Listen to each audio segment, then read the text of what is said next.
Well, glory be, mercy me. We've done it yet again. Here we are. Daily stream. I knew the day was coming when my employment insurance was going to kick off, right? Like, the CERB got dismantled in front of our eyes. We all saw it happen. Employment insurance, you only have so much of it, right?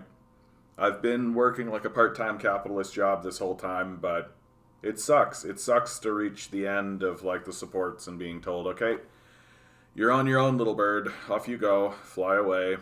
And the timing of it really sucks. I thought I had one more month, is the thing. Like, I knew it was coming. I thought I had one more month. Because, like, this channel is just about to cross the 1,000 subscribers threshold, right? It's just about to cross the 1,000 subscribers threshold. I can see it coming.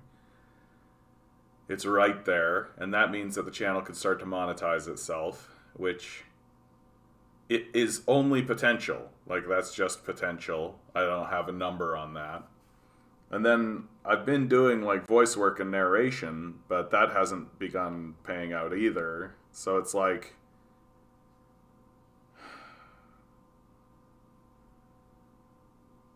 I see so clearly how capitalism reinforces itself and disciplines people, and while simultaneously destroying the society around it, right? Like, it's only because of the support systems that I have had access to over this pandemic period that I've been able to pursue the things that I've wanted to pursue. It's only because of the freedom granted me because of the very brief government supports that I've been able to even begin the process of building something here and actually maybe getting into a place where I can actually like support myself doing these things. But the way the capitalist system works is that if you don't instantly start making money, or if you can't convince the death cult that you can make money doing it, which 99.9% of people can't, right? Like, you can't convince a banker to give you a loan to do some kind of arts project or do some kind of thing. Like, that's not how it works, right? And the gutting of the arts system and the gutting of like everything is getting gutted right now. And so I'm just in this like moment of total despair because there's just so many gigantic question marks surrounding whether or not this will be successful or can it be successful. And I'm like right on the threshold. And so now it really is like the rubber meets the road, right? Like, it is the moment where the rubber actually meets the road. And I thought I had a little bit more time.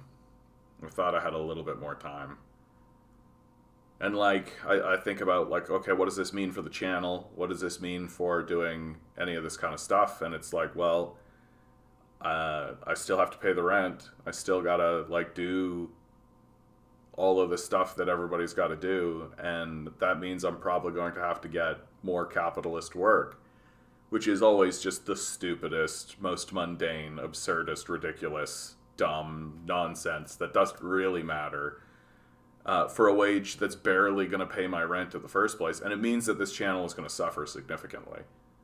That's what it ultimately means. It means that what I'm trying to do is going to suffer significantly. And I'm still going to push it. I got a little bit of savings left over. I've got a little bit going on. Like, I've got a little tiny bit just in my back pocket, just sort of hoping that I'll be able to skate through and maybe things will turn around and maybe all of this stuff will pay off. But like, it really is like I've planted a bunch of seeds and I see that they are growing and I see that they can be harvested, but the bills are coming due before the harvest can be pulled.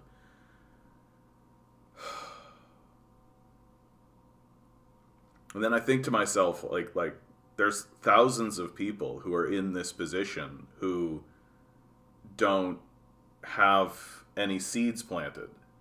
Like, they don't, and not because they lack foresight or they lack any of that kind of stuff, but because that's just the nature of the beast, right? That's just the nature of how things work. That you can try to plant seeds and they just don't grow.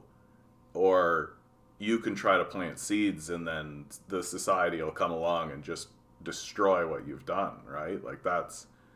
And I know that there's thousands of people who are in this position, who are just being abandoned by their systems of power. And that abandonment is going to lead to enormous amounts of hardship for people in the society. And I kind of see myself as being like one step away from that. And it's just miserable. It's miserable that we live in this hate-filled, spiteful society that doesn't care about its own citizens at all. Like, doesn't care about its own citizens at all. That we are just commodities. That's the consideration that comes to us by the working class, is that we are just a commodity. And if the commodity can't commodify itself, then it gets thrown out of the system. And then we pay 10 times the amount on police in order to beat those people up than it would cost to just ameliorate the suffering in the first place, right? Like, when I began getting interested in something like a basic income, I really didn't think that what I was going to run up against was true, like, psychopathy. I didn't think I was going to run up against truly psychotic people. And like, the true psychotic nature of capital is that it is more than willing to spend more money to beat people up with cops than it is to actually ameliorate the suffering of the populace. And I see that manifesting very clearly in my own life, and I see that manifesting very clearly in the life of people around me. And it sucks. Hey, Barnabas, Eric, Mocked, how you doing? How you doing, Major? Sell some music, play some live shows, yeah, rent strike, all of those things. I mean, we can only do so much, right? We can only do so much. I have to go, sorry. Yeah, that's okay, Eric. Good to see you, bud. When I get back to work, I'll need a dog walker. Yeah. Just talking about, like, the support systems here in Canada are running out. Like, they're done, and I just got notified today that I'm at the end of mine. So it's literally, I've got my savings and whatever income I can make from this kind of stuff. And the great sadness is that, like, I'm gonna have to make a choice soon. Right? And the choice is going to be to the detriment of this channel.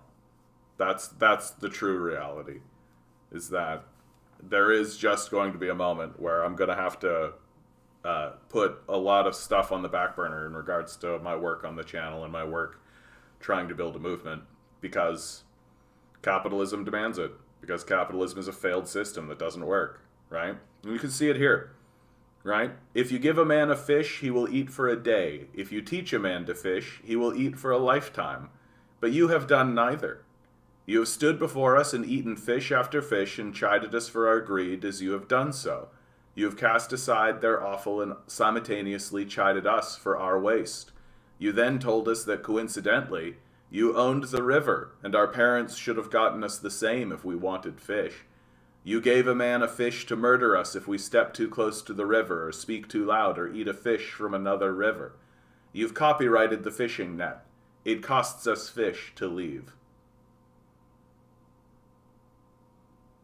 I'm not surprised that another communist isn't a worker. I'm a worker, bud. Like, I don't know what to tell you. Like, I have 3 jobs. Like, maybe you should actually know what you're talking about before you comment. Yeah, like, this is the thing about capitalists. They're just happy being stupid. Like, the rewarding of illiterate stupidity is really rampant in the capitalist class. Like these trucker protests, right? Like, just like, get back to jam. Why should I pay you to do this? I mean, why should you pay for someone to actually comment on the society in a way that's truthful? Like, journalists get paid. Like, all you're doing is embarrassing yourself here, Rudy. Like, really. Like, you're just kind of revealing how small-minded you are. Like, you'll happily, like, what do you think the capitalists are paying these journalists for? Like, what do you think they're paying them for? You don't think we should have a counter to that? You don't think that communists and socialists should have a seat at the table? Like, how embarrassing for you.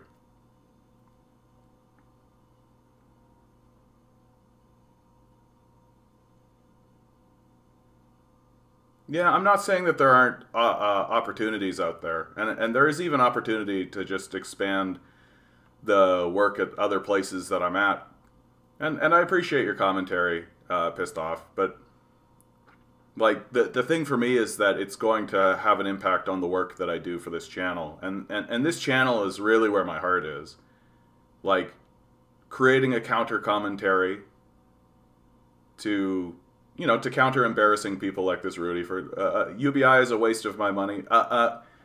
Rudy, like your commentary is actually very embarrassing for you because you're already paying to maintain the system of poverty that exists today. You're paying more, right? You're paying much more. Like shelters cost money, right? Emergency police services cost money. All of the services that exist in order to respond to the poverty that capitalism generates costs you money. And it actually costs you more money to maintain the system we currently have than a basic income would. So when you say UBI is a waste of your money, you're just revealing either your brutal cruelty, because you're happy to pay more to keep people in the streets, or you're revealing your illiterate ignorance. So you get to pick which one you'd like to be, but those are your only options. Because a basic income would be cheaper than what we're doing now. Right? Yeah, keeping inmates costs money. Like all of these systems cost money. Right? Like a food bank isn't free. It costs you money. And everything I just told you right there, that comes from the food banks of Canada and the doctors of Canada. Right? Like a basic income is cheaper than what we're doing now. So if you care about saving money for yourself, if you care about the bottom line, and that's all you care about, right? I'm sure that's all you care about.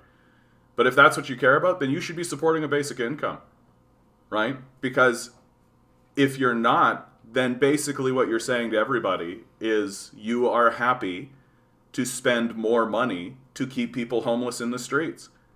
That's essentially your argument. It's absurd. And cruel and vicious and unnecessary. That's the worst part of it, right? That you are actually coming in here and chiding me for wanting to save you money. How embarrassing for you.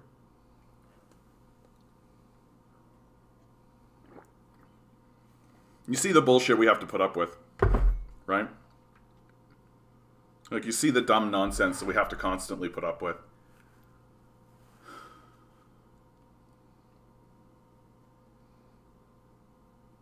And like these people turn around and vote, and who are they voting for? They vote conservative, right? It's unbelievable.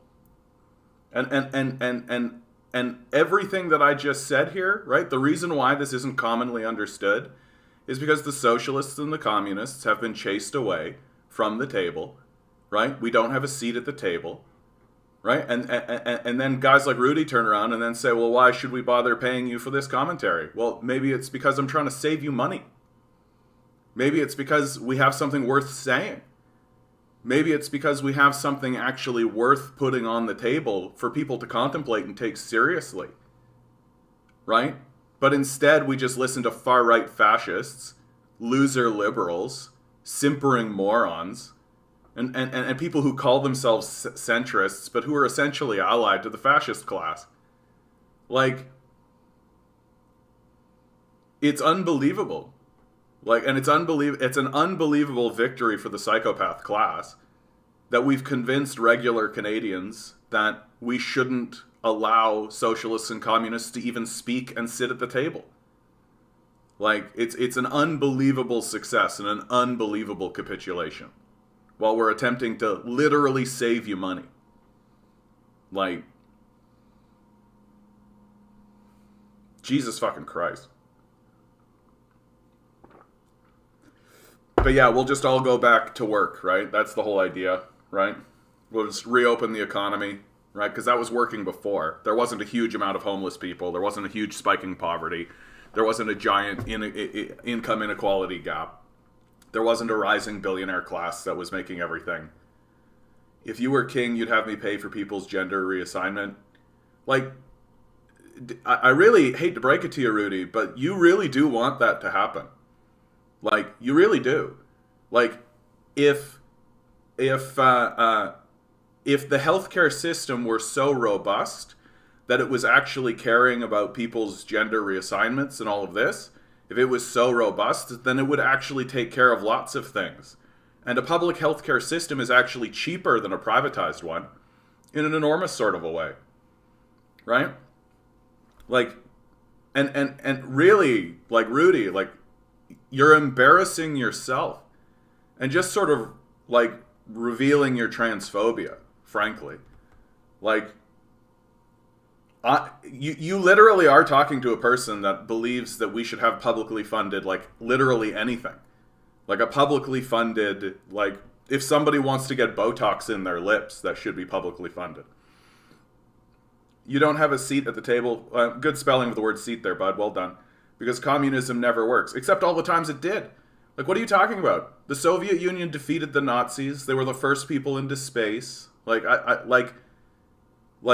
what are you even talking about? Like, you're just embarrassing yourself. And the only reason why you talk the way you talk is because you don't know what you're talking about. And if you don't know what you're talking about, you can make whatever claim you'd like. Yeah, China lifted 80 million people out of poverty. Like, stop reading the National Post, bud. Like, really. It really is time to just stop talking. And killed 100 million. Unbelievably embarrassing for you, Rudy. Like, stop reading the National Post. Where's the refugee crisis? Where's the refugee crisis, bud? Like, you gotta stop reading the National Post. You really gotta stop. Like, you're in this room embarrassing yourself badly, right? With these absurd, like, killed 100 million? Are you joking? Like, there was no refugee crisis. There was no body count ever taken, right? This 100 million claim comes from statistical mismanagement by pro-capitalist propagandists and gets just regurgitated in places like the National Post, which is a capitalist propaganda rag. And there's literally no evidence it ever occurred. Like, there's literally no evidence it ever occurred. Find me the evidence. Go off and find me the evidence. Because you can't, because it doesn't exist. Right? Like, when the Irish potato famine happened, we knew it was happening as it was happening. Right? And there was a massive refugee crisis. My family emigrated to Canada during the potato famine. Right? You kill 1 million people, you get 1 million refugees. And you're telling me that in China there was 100 million people killed? Where's the 100 million refugees? Because they don't just stay put, they run, they flee. Right? So you should expect to see refugees fleeing into Mongolia, Afghanistan, India, right, down into Australia. You should expect to see a massive emigration, right? Like you saw a massive emigration during the Imperial War, right? That there was a mass emigration that occurred out of China during the period of war as the communists were fighting against the imperialists in order to take power, right? No, I'm not giving you my Discord, dude. That's for people who actually participate monetarily, right? That's for people who are actually here to argue in good faith, right? If you want me to search something, I'll search something. Tell me what to search. But, like, I'm not giving you my Discord.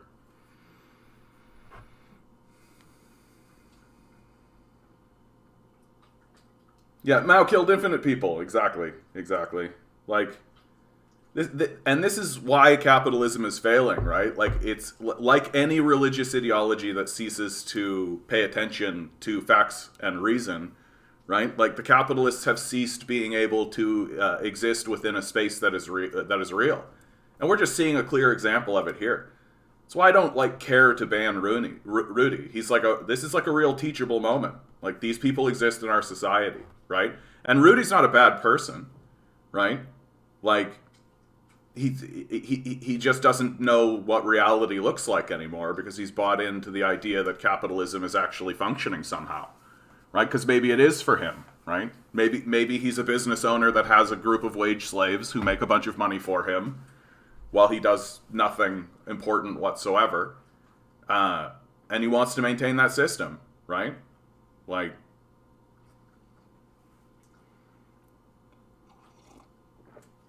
so I mean, if Rudy wants to stay here and embarrass himself, he's more than welcome to. Let's pick the number. Let's do the number drop. Here we go for today's number. I'm gonna go with it's 10. February 14, 2022. I'm feeling like a 10 today. 10 We got a 4 balls. from Barnabas. Each ball has a number. Numbers 1 through 10. Got a 3. Swirl the numbers. Got a 7. Good to see you, Oddity. As y'all, good to see you guys. Pick a number. Today's number is 1. We got a 1.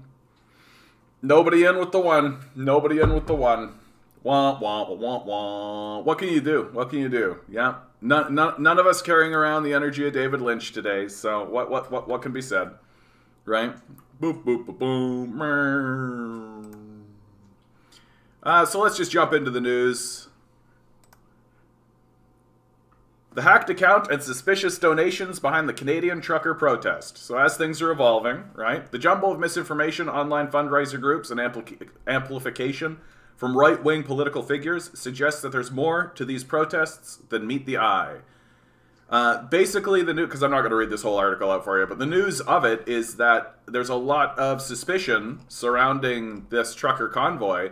The emerging theory is that capitalist interests have funded lots of these truckers in the first place in order to do this protest with the goal of reopening the economy. That is the end game goal for all of this, right? Is to get the restrictions lifted so that we can get back into capitalism. It's a way to fight against the Great Resignation. It's a way to fight against a populace that has lost its patience with the capitalist system and is in a state of minor rebellion.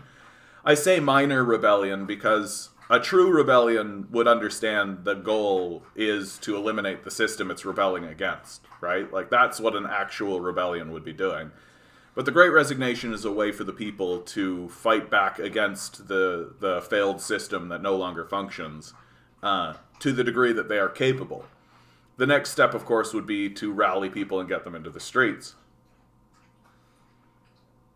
China has become a superpower because, 1, they treat its people like disposable assets. False. I mean, they've eliminated more poverty than anybody else in the society, dude. Like, that's an embarrassing statement. And 2, because they reject globalism. Again, highly embarrassing statement. Like you don't actually know what's going on, Rudy.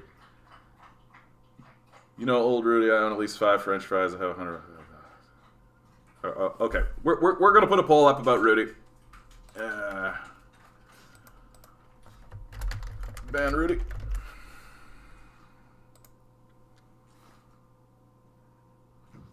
I'm just gonna put you in timeout, dude. What do you guys think?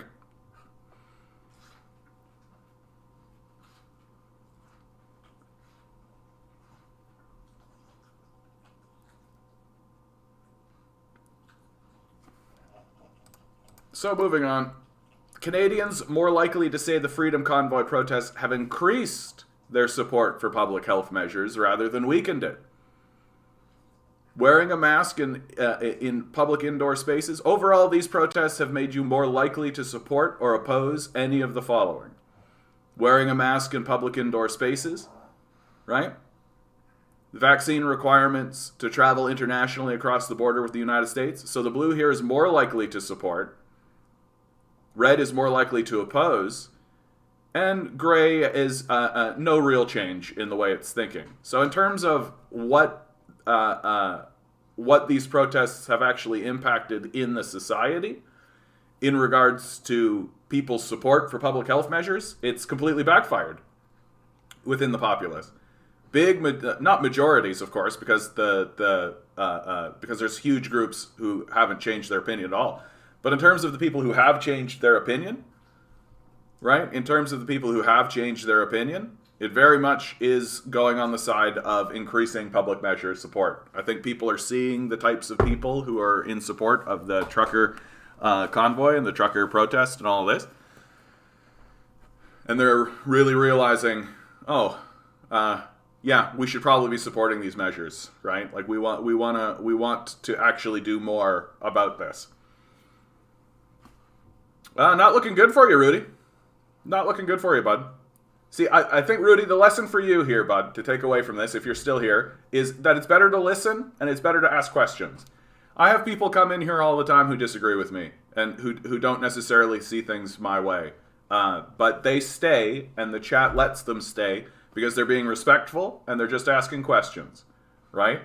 You're doing a series of declarative statements that are embarrassing for you, right? That we here in this group, and probably anybody center left, is kind of rolling their eyes at you, right? And it's only just someone like me who's willing to say to you straightly, you sound like a kook. You sound nuts. Stop reading the National Post. Start listening. Start asking questions. So we're happy.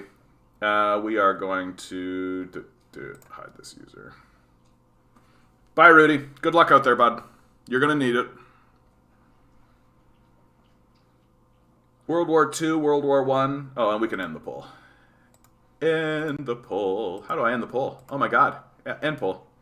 Some of you out there, I appreciate your heart, right? I appreciate your heart.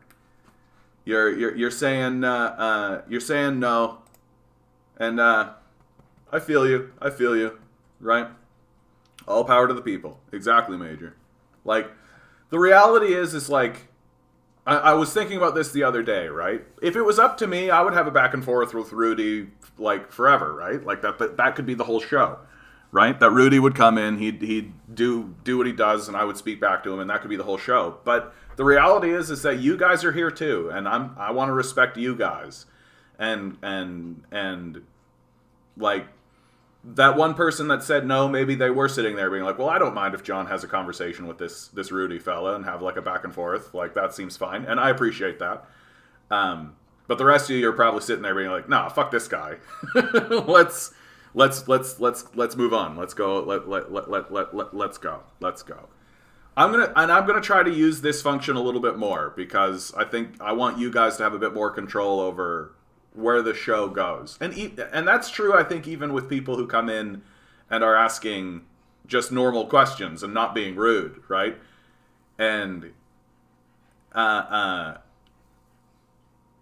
and be like, not to ban them per se, but just to be like, okay, is the conversation with this person over? Like, should we just move on? And then if you guys say yes, we should just move on, then I'll be like, okay, thanks for your commentary, thanks for that, but we're not going to be focusing on you anymore, and we'll move on. So I think that's how I'm going to be dealing with this as we go along. Yeah, I love democracy, but actual democracy is really nice. I'd say no if you didn't heavily suss he was a troll. Yeah, a paid hack. I'd be blown away if we had paid hacks in here. It's I don't think I'm big enough or threatening enough to get to that point. So one thing I really wanted to quickly point out, if you guys don't know about the Stephen Donziger story, this is a story that should really convince you that like the whole free speech argument and the whole, like, all of that is done. Like, it's over. There is no like legal system really in America, and the Stephen Donziger story should really convince you of that. Stephen Donziger is a fellow, a lawyer who defended Ecuadorian citizens against Chevron, right, as they polluted and destroyed Ecuador. And of course, Chevron's doing this all across the globe. And so Stephen Donziger manages to win against Chevron on behalf of the Ecuadorian people. And now Chevron has essentially bribed judges and lawyers to have Stephen Donziger locked up for having done this, right? That they have used a contempt of court a contempt of court decision in order to justify locking him up for as long as a year, that they actually sent him to prison on a contempt of court charge, which the warden and the people who run the prison were actually like, there's like literally no precedent for this whatsoever. And during the COVID period, they straight up released him from the prison because they were like, it's completely unnecessary that you're here with like actual real criminals who have actually done serious things. And now, so he's been out of prison, and now they've managed to get him and lock him up again. And he has committed no crime. Like, he's done nothing. All he's done is defend the Ecuadorians against an evil corporation. Like, what is being done is evil. There's no other descriptor for it. And so if you're walking around in America believing that you're living home of the brave, land of the free, well, go take a look at Stephen Donziger, right? Just do a quick Google search on that name, Stephen Donziger. You're going to find out pretty fucking quick that, like, if the American justice system, if you want to call it that, if it wants to just pick you up and incarcerate you, it will, right? Stephen Donziger is proof positive of that.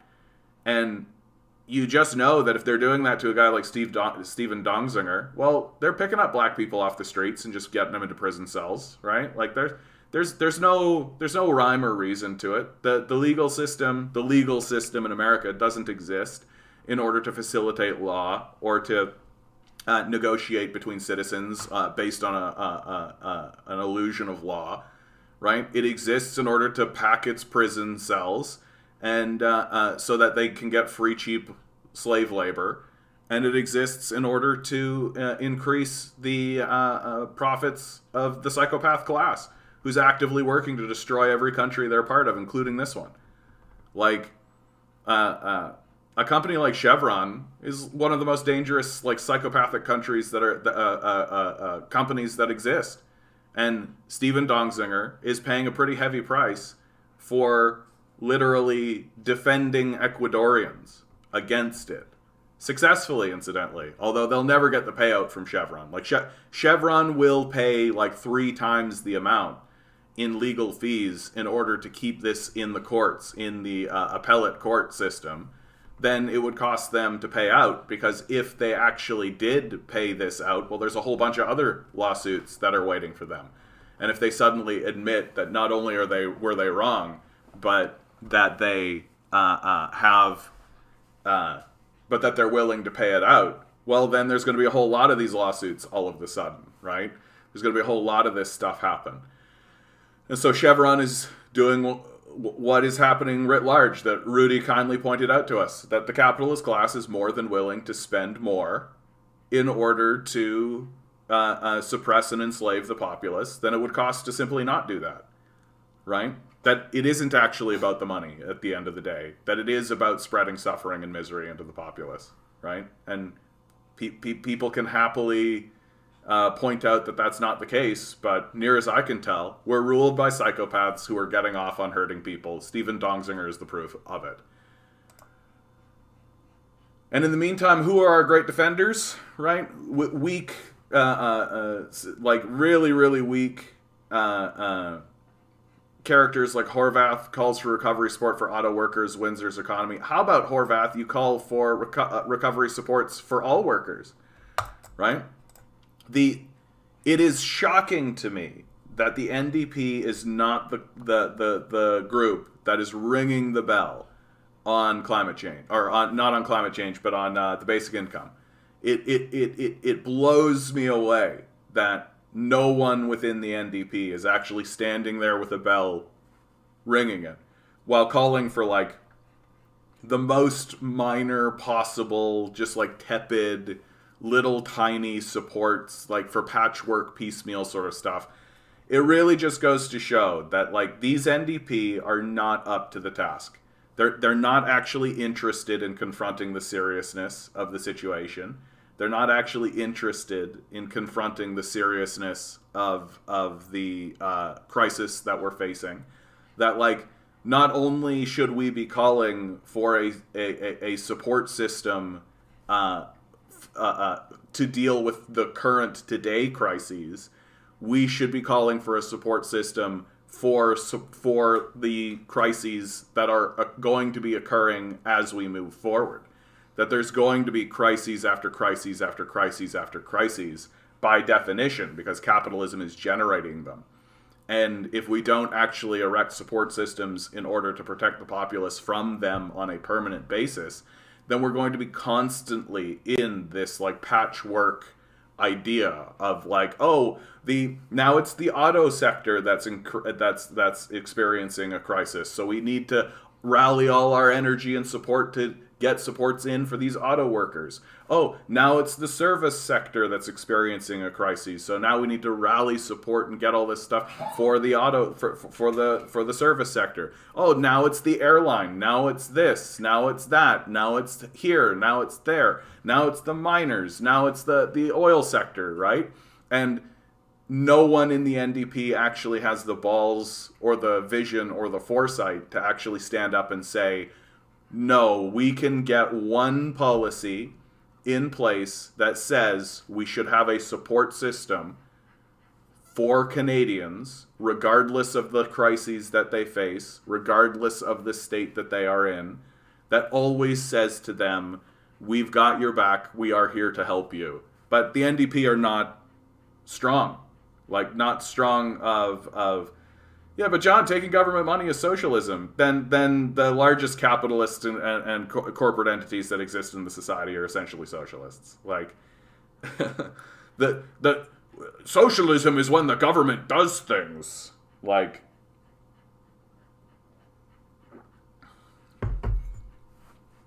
it's embarrassing that we don't live in a society that guarantees shelter and food to its own citizens.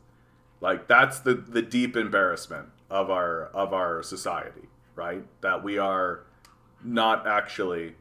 Yeah, exactly, Isaac. Putin just learned he's planning to invade Ukraine from CNN, and the the absurdity of what is coming out of Western news is that Putin is the aggressor. Like, you really, really got to be out of touch with what's going on to pretend as though Putin is the aggressor here. That, like, there was a coup in 2014, for God's sakes, a NATO-backed coup that installed a far-right government. The government that was before the coup occurred was opposed to the idea of joining NATO, preferring the far more rational choice of keeping Ukraine an independent nation, right? Because of the history of Ukraine in the Soviet Union and Ukraine with NATO, and the history of NATO. Like, NATO exists in order to destroy Russia. Like, that's what it was. That's what it exists for. I even have a really fun picture, actually. Do I have that? Where is it? It's probably buried somewhere. Like, I'll probably find it at some point along the show. But, like, there's this great picture that I found that is literally the military bases that are surrounding Russia, right? And we simply don't want to admit that is occurring. That, like, NATO is surrounding Russia in serious ways. And this idea that, like, Putin is the aggressor, and that what NATO is doing is fighting a defensive war. Like, you might as well tell me that there's WMDs in Iraq. Like it's so disconnected from what is real. Like, and people look at Putin moving troops around in his own borders, being like, oh, it's so threatening. And it's like, bro, like, of course he's moving troops in his own borders, right? He's trying to protect himself from neo-Nazi groups that are coming into Russia and fucking up his shit. Like, what do you fucking think is going on? And, like, but this is what, like, your tribal bias looks like, right? My team is doing it, therefore it must be good, right? My team is doing it, and so it's acceptable, right? And, oh, my team said that it was defensive, and so it's defensive, right? Like only Westerners can look at the, like, if to use a football analogy, we just went through the Super Bowl, so why not? Only Westerners can look at the team that currently has possession of the ball and is pushing into the end zone and say that that's a defensive play, right? Like, it's shocking. It's just shocking. Like, and the way they're going about this is they're pretending as though Putin's grand strategy. They're pretending as though Putin's grand strategy is he wants Ukraine. Putin doesn't fucking want Ukraine. Like, and he's been very clear about it. You just need to listen to him talk about it, for God's sakes, right? Putin doesn't want Ukraine. Why? Because Putin understands that if Ukraine is controlled by Russia or if it's controlled by NATO, that is only going to increase tensions. Putin wants Ukraine to be independent. That's what he wants. Like, he's because an independent Ukraine is actually a more peaceful position. It's more peaceful for Russia, and it's more peaceful for NATO, right? That it's NATO that's actually pushing into Ukraine and actually attempting to increase tensions. Like, and this idea, and people say just the most charmingly adorable, stupid shit that you can possibly hear on the subject. Well, if Ukraine wants to join NATO, it's free to do so. It's like, I mean, technically, yes, but there was a coup in 2014 where the government who was saying they didn't want to join NATO suddenly got supplanted by a government that did want to support NATO. Oh, and who backed that coup, right? And we're just supposed to ignore that, right? It's never brought up. It's never talked about. The people who are talking about this from the Western side literally don't mention it. And I've even heard people who are quite sympathetic to the Russian side of the conversation who just don't bring this up. There was a fucking coup in 2014. Like, that's a central piece to the conversation. Like, that's a central piece to the conversation, and it's just not talked about, right? Like, imagine if this trucker convoy, with its American backing, had stormed the Parliament building and took it over and actually started to pass laws and expected everybody to follow them. And whenever anybody talked about Canadian politics from then on, they just didn't talk about the coup. Like, would you accept that? Probably fucking not. And yet when it comes to this conversation with Ukraine, we're all supposed to just be like, yeah, Ukraine wants to join NATO. Yeah, they keep saying they want to join NATO. Yeah. It certainly has nothing to do with the coup. Like, it's illegitimacy upon illegitimacy. And of course Russia is going to make moves in order to defend itself from literal neo-Nazis. Like, of course it's going to do that. It has a history of defending itself against neo-Nazis and Nazi groups. It has a long, robust, successful history of defeating Nazis, right? And here we are, funding literal Nazi groups, and expecting Russia to just be like, that's fine. Completely normal. Yep, a country that's on our borders is turning to Nazism as NATO overthrows its government. Normal. Like, just fucking what the fuck are you talking about? Just in from shoveling a mountain of snow, I was wearing my Russian fur cap. Very nice, bud. Yeah, I suspect it would be a mountain of snow over in Nova Scotia at the moment. And while all this craziness is going on, our leadership here, it's like weak, limp, sad people like Andrea Horvath, who's going to lose this next election pretty handily, I think. Like more and more as we're getting closer to it, I'm just like I'm not seeing anything that impresses me. I'm not seeing anything that's going to impress itself on the Ontarian people. I think it's going to be one of the weakest campaigns we've seen to date. And that Andrew Horvath is just really going to show us how weak a leader she actually is. And, like, hopefully she'll resign after this embarrassing loss. But we'll see. So here's Charlie Angus, right? Grilling somebody from the fossil fuel industry. McMillan, what I hear from you is you say no cap, that your solution to the environmental crisis is to increase production to serve the global need. Is that correct? You know, I think that whatever policy we put in place needs to be efficient and work with the other policies that Canada has put in place to lower emissions. And it has to be done in the context of global realities. Canada plays a unique role. You said, I had heard you say no cap. So you're saying that we could play a role. So you're saying we would increase production to meet that global role? or would the cap be on production now? So I think that there are several ways to implement a cap.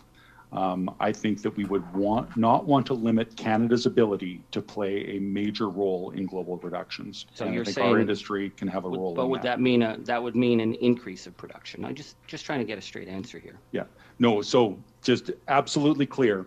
The largest reduction in Canada is phasing out coal. We can play a major role in doing that globally by increasing our production. Increasing production, okay. So Charlie Angus just got them to straight out admit, right? Like, that's Tim McMillan, the Canadian petroleum producers, saying in Parliament to a parliamentarian that, yep, we're increasing production.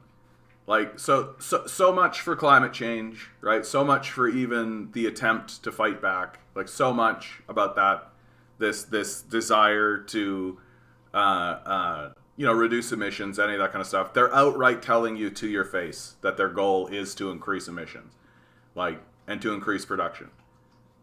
Like, I don't know what we need to see anymore. I think support for the Liberal Party at this point is self-destructive. Like, as self-destructive as voting for the Conservatives. The system is in the thrall of the capitalist class. Like, what do we need to see? Like, what do we need? Do we genuinely just need more towns to burn down? Is that genuinely what we're after? Yeah, our method of capping is not capping, but increasing production on our global reality. Exactly. So capping is the opposite, right?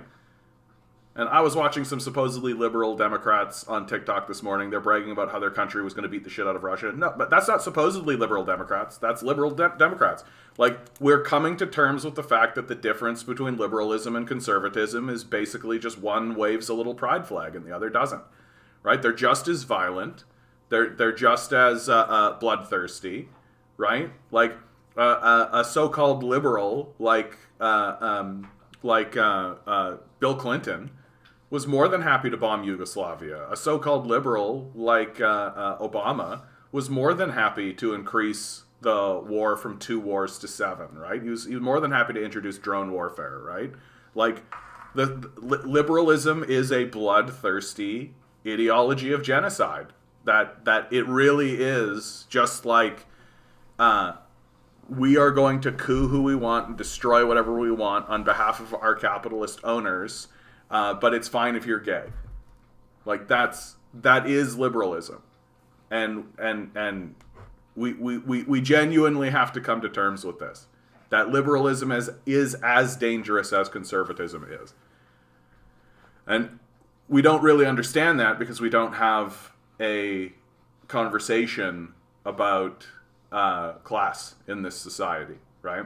And that, like, and I understand what you're saying here, Harry, that it's like, if you fight back against fascism, you're the fascist. Like, that's a liberal ideology right there, right? That defending yourself against fascists and Nazis makes you an equivalent to a fascist or a Nazi. And it's just, like, not how it works at all. That, like, we have to defend ourselves against these guys. And so, for example, right, the RCMP at Alberta have arrested 11 people at Coote's border blockade in Alberta, seizing 13 long guns, handguns, multiple sets of body armor, a machete, a large quantity of ammunition, and high-capacity magazines. So, I had said earlier, without actual source evidence, I had said earlier that for sure this trucker protest is armed. Like, for sure they've got weapons with them. And now that's confirmed, right? Like, there's a reason why the police are handling these guys with kid gloves, right? Because they know they're going to get into a shooting match if they were to try to do something serious. And proof's in the pudding. Like, you go in, you arrest some people, well, they got guns, right? A lot of guns. Like, so 11 people, 13 long guns, and some handguns, and some body armor, and a machete, and large quantity of ammunition, and high-capacity magazines. Like, I mean, these guys are ready for a shooting match. No, I mean, the centrists are fascists. I mean, the centrists are essentially, like, they're definitely enabling the fascists. Like, that's the role. Like, if there are Nazis in the conversation, there's no compromise position. If someone is standing up saying we need to round up people and commit a genocide against them, there is no centrist position. There is no compromise position.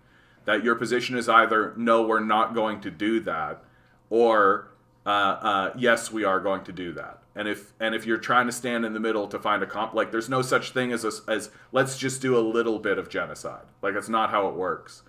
And I mean, so I respect and understand why people want to be non-committal, but there are certain issues that you can't be non-committal. Like, and Nazism is one of those things. Like, you can't be in the middle. If you're in the middle, when there are Nazis in the conversation, then you're part of the Nazis. Like, straight up. Like, you yourself may not be a Nazi, but you're definitely enabling Nazis. Our Canadian, Kelly Humphreys, just won a bobsled gold medal for the U.S., and they're celebrating it, but if a Chinese U.S.-born wins for China, she gets attacked left and right. Of course. No, of course. Like, I just had a chat with somebody in our Discord, right, who's very frustrated about, he is of Asian descent. It wasn't specific about what part of Asia, but he's experiencing here in Canada a lot more racism is coming his way, and I can tell he's very wounded and he's very frustrated about it, because it's so senseless. Like, it's so senseless. Like, it's completely unnecessary. Like, why do people need to treat one another this way, with this level of disrespect? Like, we could very easily just live in a calm society where people's basic material needs are met, where the conversations we are having are not about survival, but are about, like, what kind of world do we want to live in, right? Like, those are the conversations that I wish we were able to have. And what I think people really think of when they think of politics, right? That, like, when people think about politics, they think, oh, well, people are just trying to have conversations about how, like, what kind of society we want to have, and like what we consider acceptable or unacceptable.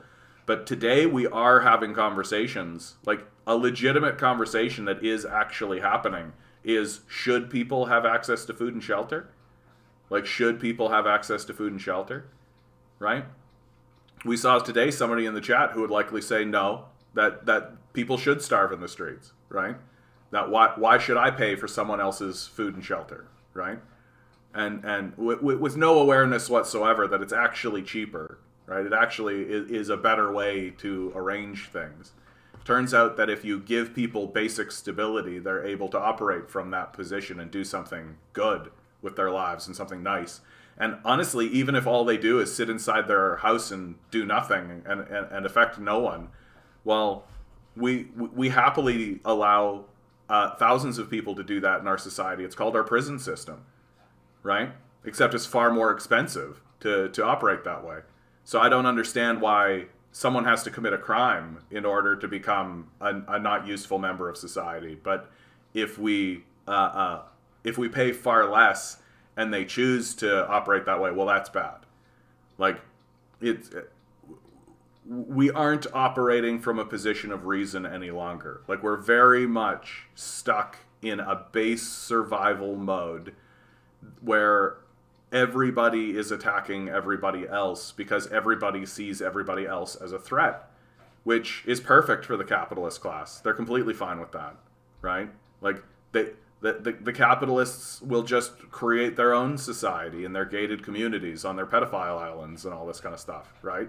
Like, they're not actually interested in building a stable society, not for other people, right? They'll build a stable society for themselves behind their gated community because they were never interacting with the poor anyway, right? Like, they don't care.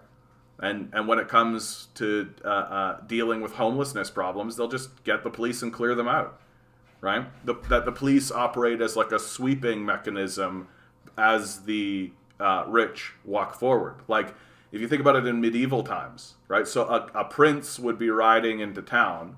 Well, who goes before the prince, right? His armed guards, who do what? Clear the way, right? Make way for Prince Ali, like that kind of shit, right? Just clear people out of the way so that this guy can ride through unimpeded. And that's essentially the structure of our society at this point. The police are paid to clear the streets if the rich want to walk forward, right? We've witnessed it, like we've seen it. And We're not doing anything about it. In the meantime, Canada dismisses finding by Amnesty International, says that government rejects the view that Israel's actions constitute apartheid.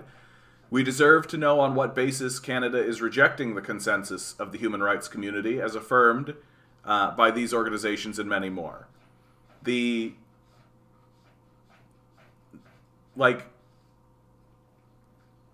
Liberals have become just as dangerous as conservatives if they weren't in the first place. Like, there is 100% an apartheid happening in Israel. It's observable. It's obvious. You really only need to see the film Gaza Fights for Freedom, right? Like, that's Abby Martin's powerful work, Gaza Fights for Freedom, to really see, like, and you don't even need to watch the whole thing. Like, if you want the historical context and if you want, like, a lot of really good information, I suggest you watch the entire thing. But, like, I think that if you watch the first 15 minutes of Gaza Fights for Freedom and your takeaway isn't that is definitely an apartheid, like, if that's not your takeaway, then there's something significantly wrong with you. Like, really, like, very, very seriously. Like, you see the conditions that they're living in. You see the conditions of the country that they are in. You see how destroyed everything is. You see the cruelty of the Israeli state against the Palestinians. Like, it's barbarism. It's total barbarism. That is observable, and you can see it with your eyes, right? It doesn't exist in the abstract.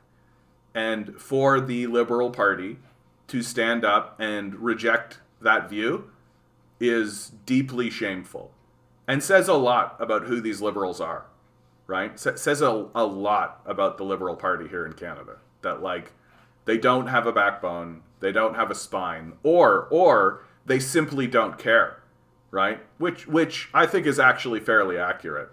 Like, how else do you invade Wet'suwet'en land and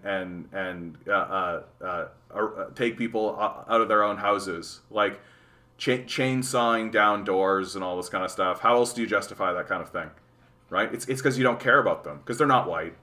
Like, let's be really clear about what it's about, right? They're not white, so we don't need to worry about them, right? They're just in the way of progress, right?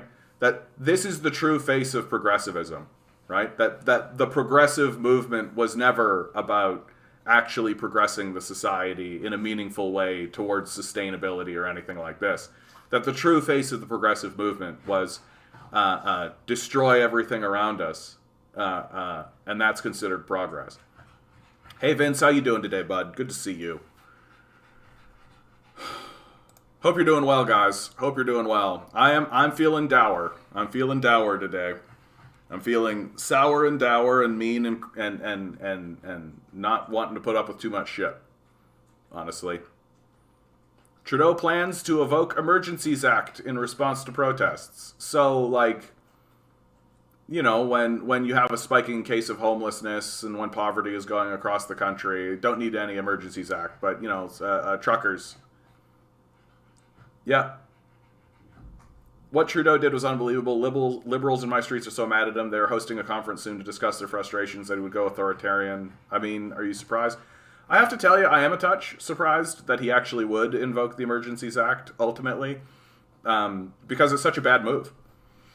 Like, it's politically a dumb move, right?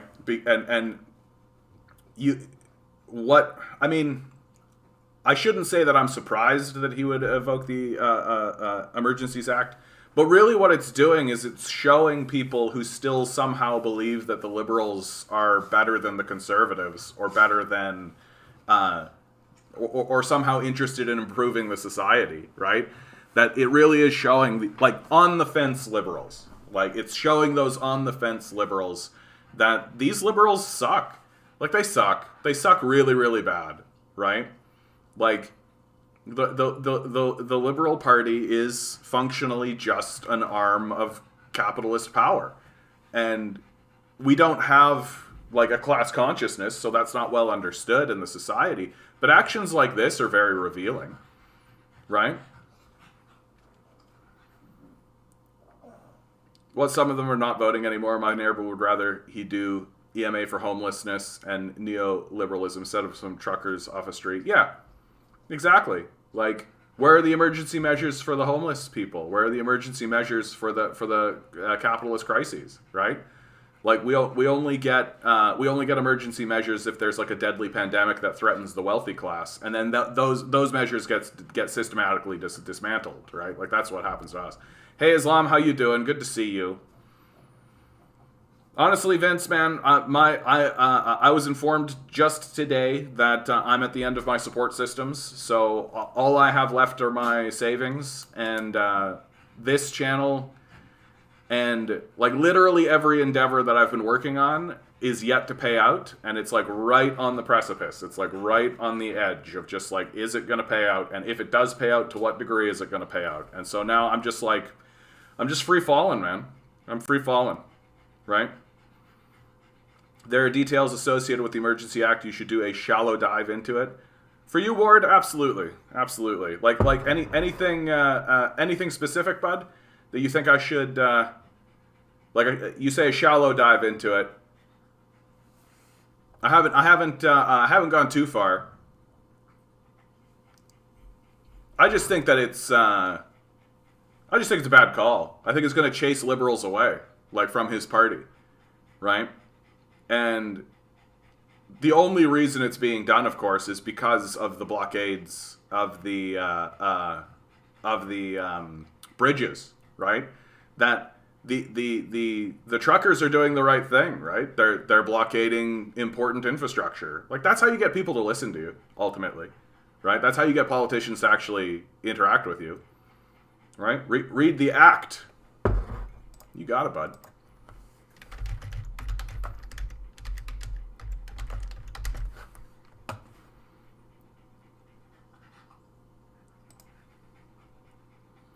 An act to authorize the taking of special temporary measures to ensure safety and security during national emergencies and to amend other acts in consequence thereof. Whereas the safety and security of the individual, the protection of the values of the body politic, and the preservation of the sovereignty, security, and territorial integrity of the state are fundamental obligations of the government. And whereas the fulfillment of those obligations in Canada may be seriously threatened by a national emergency, and, in order to ensure safety and security during such an emergency, the Governor and Council should be authorized, subject to the supervision of Parliament, to take special temporary measures that may not be appropriate in normal times. And whereas the Governor in Council, in taking such special temporary measures, would be subject to the Canadian Charter of Rights and Freedoms and the Canadian Bill of Rights, and must have regard for the International Covenant on Civil and Political Rights, particularly with respect to those fundamental rights that are not to be limited or abridged even in a national emergency.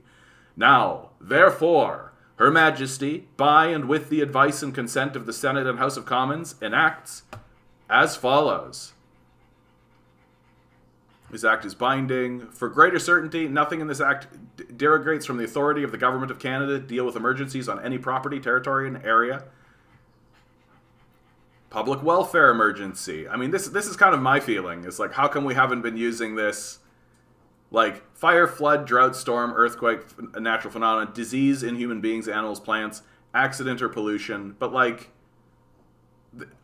is there anything in here that's like, hey, you've got a mass homelessness crisis, right? Yeah, national security. Yeah, when capital is threatened, right? It basically states the premier's lost control and make Ford look like a goofy. I mean, there is that. There is that. While a declaration of public welfare emergency is in effect, the Governor and Council may make such orders or regulations with respect to the following matters. Like, it's only a crisis when the wealth of the billionaire class is threatened, right? Like, I think that's my big takeaway. That, like, where's the Emergency Act? Like, why aren't you declaring the Emergency Act in regards to climate change? Like, where's the Emergency Act for that? Where's the Emergency Act for the homelessness population? Where's the Emergency Act for any of this stuff, right? No, it's No, it's an emergency because rich people are being affected. That's really what it is. Like,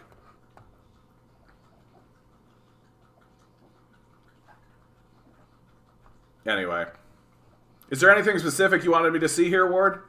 Because I didn't really see anything that like, yeah, like, this is the Emergencies Act, and it's designed so that the federal government can basically just say, we're in charge, forget about your provincial jurisdictions, like, we're taking over.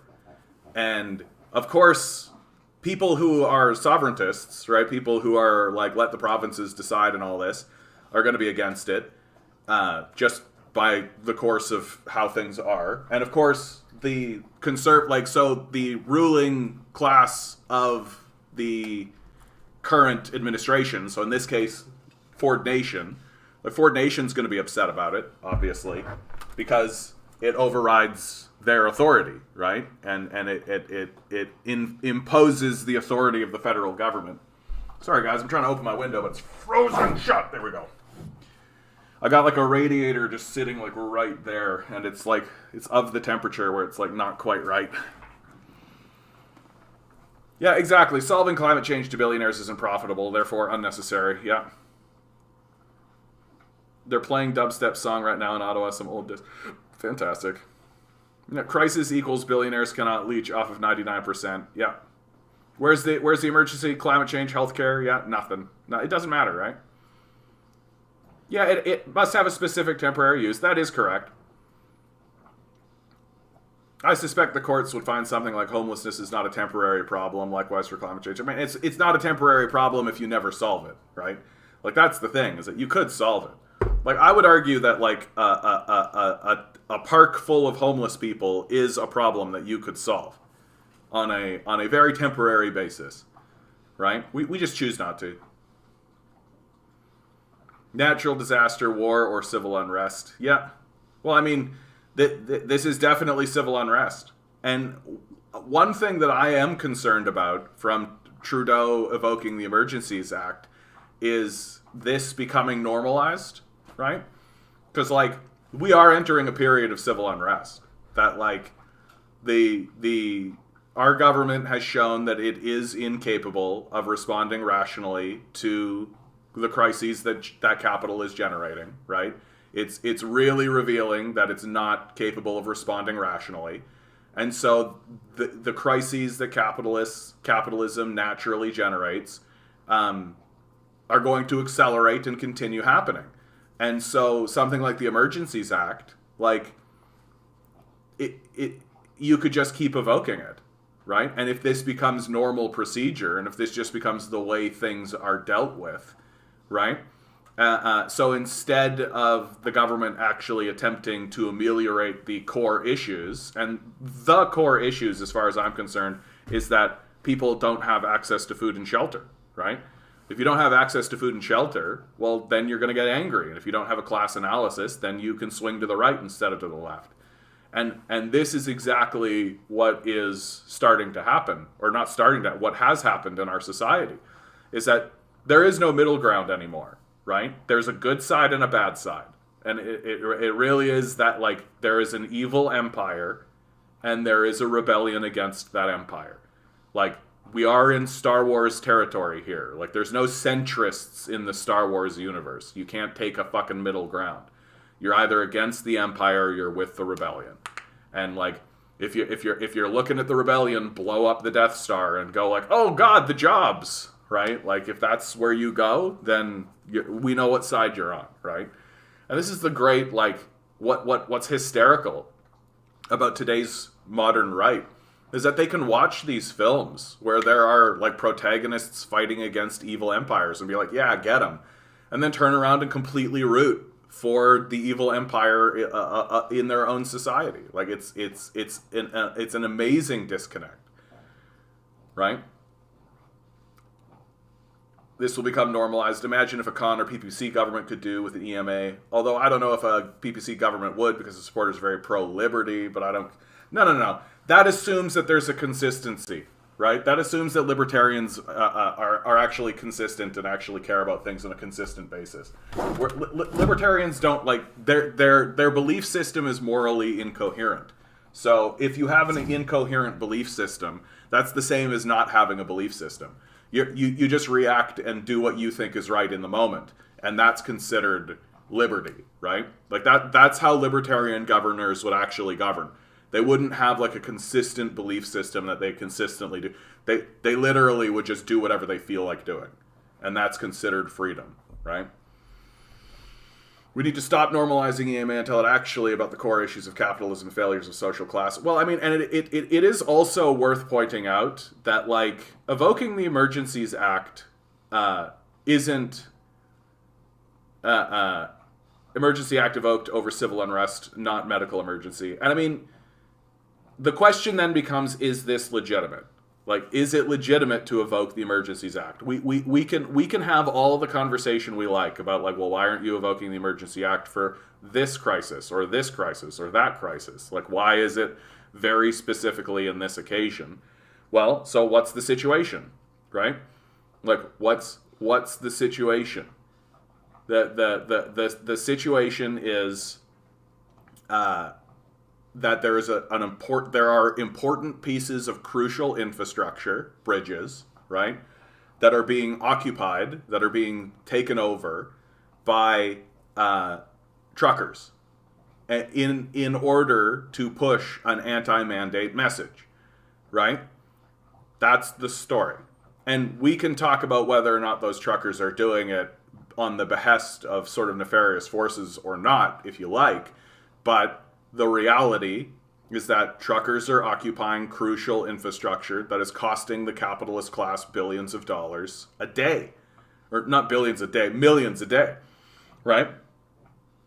And so is the evoking of the Emergency Act in this circumstance necessary or appropriate?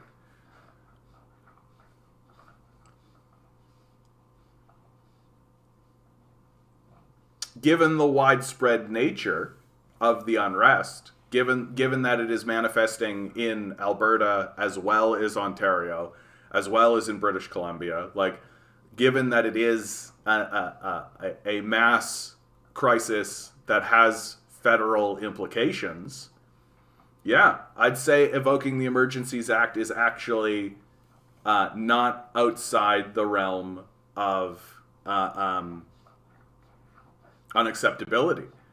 To me, I think that the reason why people are kind of shocked by it, especially like the liberal types, is that it's not being used for other obvious crises. Like the Trudeau administration has declared a crisis, a climate emergency crisis.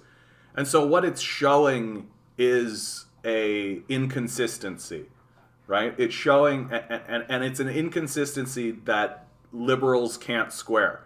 Right? They can't square this circle, right?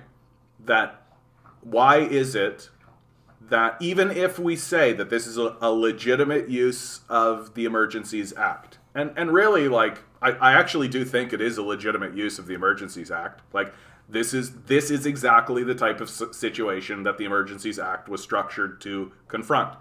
A federal a civil unrest that is seizing critical infrastructure.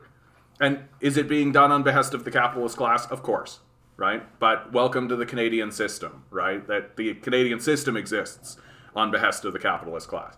So is it inappropriate for him to use the Emergency Act in this circumstance? No.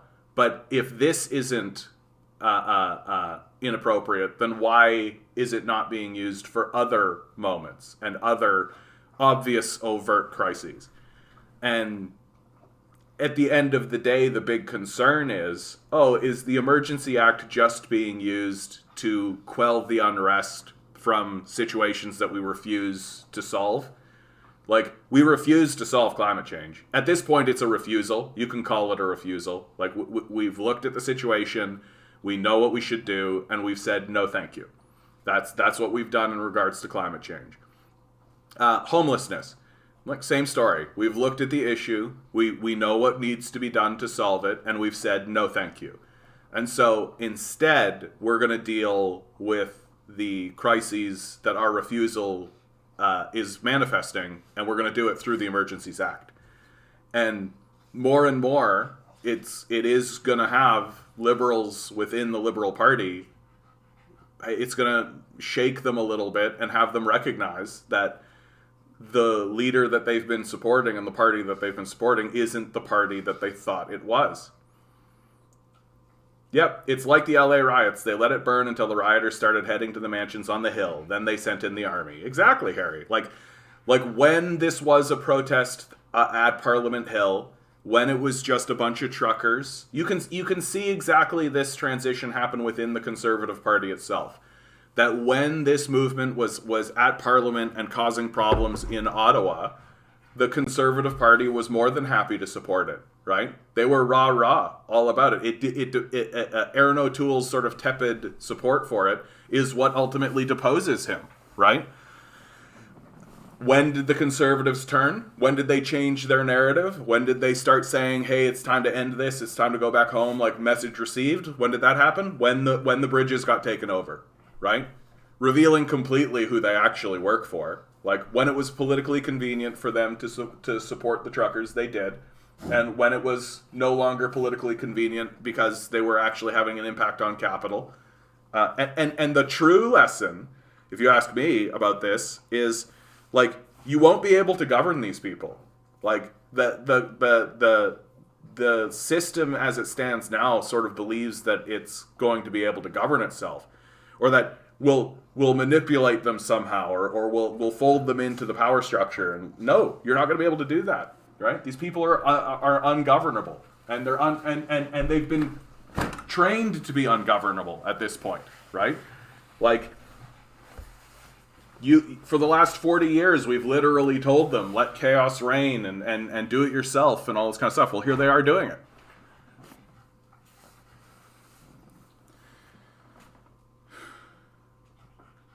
Poland Gliwice radio station, Vietnam, Gulf of Tonkin, Iraq, WMDs, Afghanistan, Taliban, won't turn over bin Laden, Libyan, nuclear program, Bosnia, secure peace, Iraq, dead babies.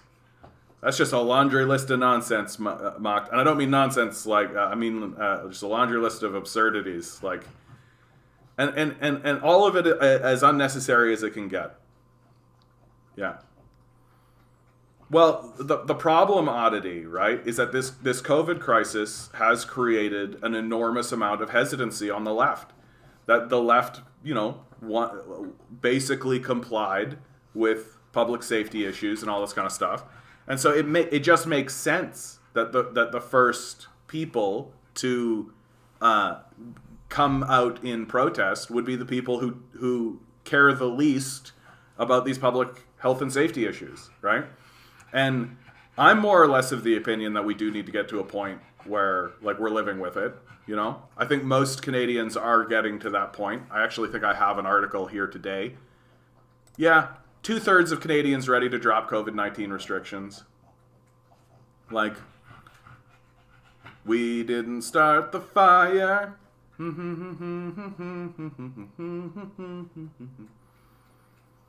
Yeah, but that's exactly it. Like, you gotta make that choice, right? You gotta make that choice. And I've seen leftists who have been trying to organize during this period of time, and they're making decisions that I would have to call completely self-destructive. That, like, they're getting the people together, and instead of gathering them with as much energy as they can muster, they're, like, purposefully separating everybody. And it's all based on this COVID stuff. So it's as self-destructive as it gets.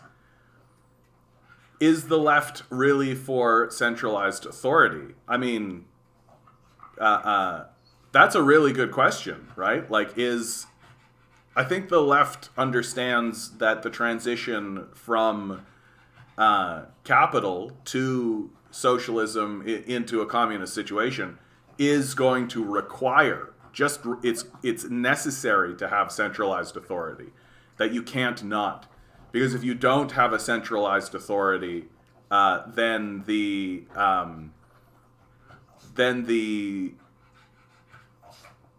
you don't have a centralized authority, then you're weak to your enemies.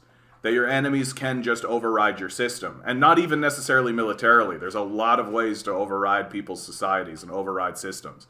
And if you don't have a centralized authority that's designed to protect the nation from those external threats, then you will fall to them, right? And we've seen this. This is ultimately why, like, anarchist theory, I like anarchists and I like them as revolutionaries, but after the revolution, you really want strong Marxist-Leninists. That's who you're really interested in paying attention to, because you need to have a strong central authority, or else you will fall. Like, you will fall to your enemies.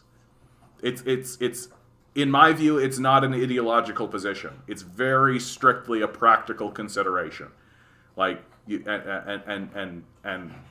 got to move forward with the practical realities. That's what bothers me when people come in here and they try to go after, like, China, and they're living in, like, this non-reality space, right? That, like, what one person keeps coming in here and keeps chirping at me because Xi Jinping joined the Trans-Pacific Partnership, which is like, yeah, I wish the Trans-Pacific Partnership didn't exist as it does. Like, it'd be nice if it didn't, but it does.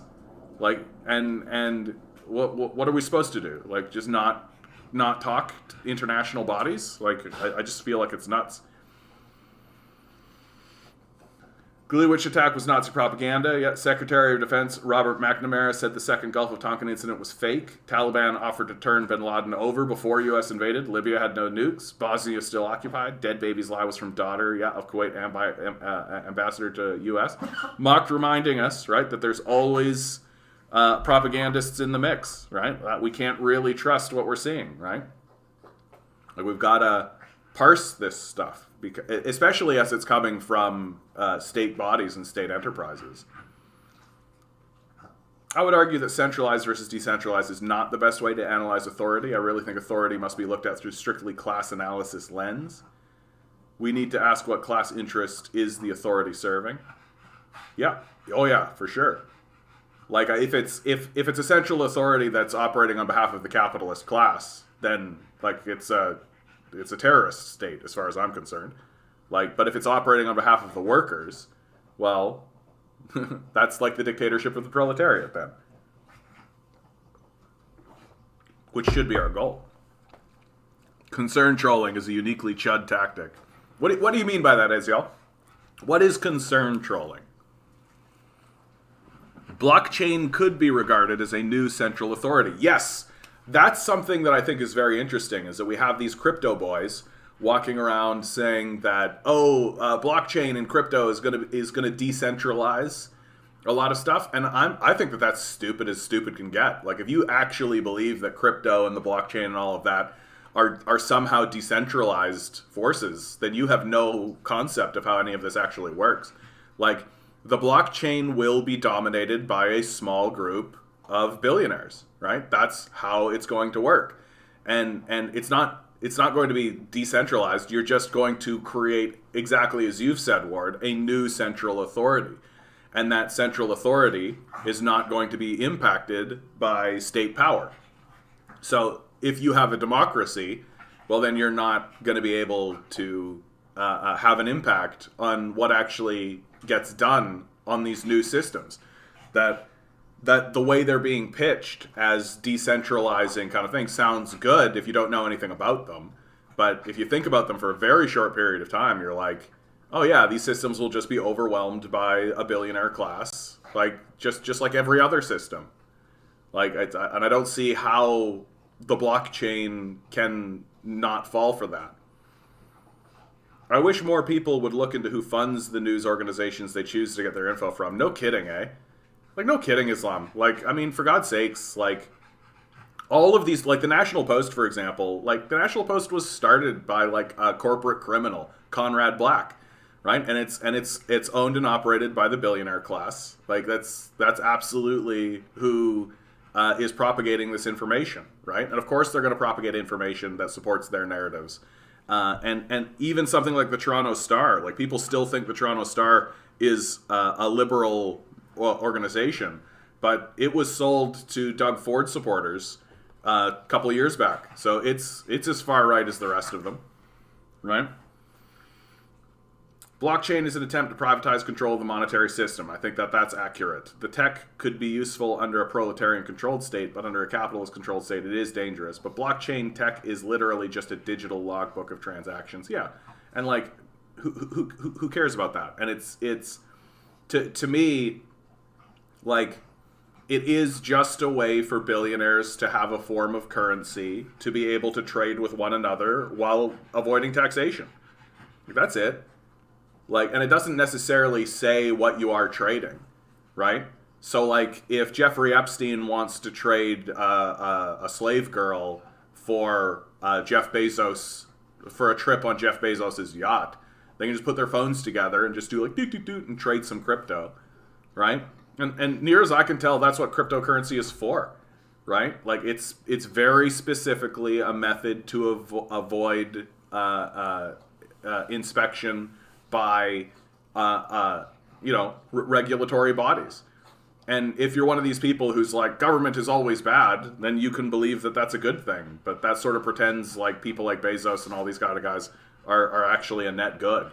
So, like, if you've bought into the capitalist structure, capitalism as an idea that has value, then you can see something like this blockchain or cryptocurrency as valuable. But if you don't view the world that way, hi, how you doing? Then I look at something like cryptocurrency as just a way for the billionaire class to detach themselves further from responsibility, or from the populace even being able to put a check on their power, right? That, like, the only method we have to even check these guys now is actually for us to seize control of the political apparatus. But the political apparatus here in North America is designed specifically to avoid that from happening. So it really creates, it's that old JFK quote, right? Societies that make reform impossible make revolution inevitable. And that's where we are facing now. And I argue very much in favor that we need to be plunging into the heart of this. We need to remove the means of production from these psychopaths. Like, they've lost their minds, right? And they are using cryptocurrency as a way to detach themselves further from the society and erect their own society while abandoning us. It's a project of abandonment. That when it comes to actually, like, building a society, these capitalists make no plans whatsoever. They don't care. But when it comes to abandoning the society, the plans are very robust, right? Like, take a look at how well they're planning the dismantling of our healthcare system. Like, look at how much planning and effort is going into that. But, like, there's no plan whatsoever for, like, actually creating a robust healthcare system that actually helps anybody. Capitalism is a monetary system versus a fiat monetary system. Both are shitty. I mean, capitalism exists, fiat or not, right? And capitalism isn't really defined by the monetary system, by the system of trade that exists within it. Capitalism exists as the relationship between the worker and the owner, right? The master and the slave. That's the true definition and what defines capitalism as a capitalist system. That whether or not we're on a gold standard or a fiat money system, like, capitalism exists in either case. And I mean, money itself is very interesting, and we can have a more serious conversation about the nature of money and how money operates in the system.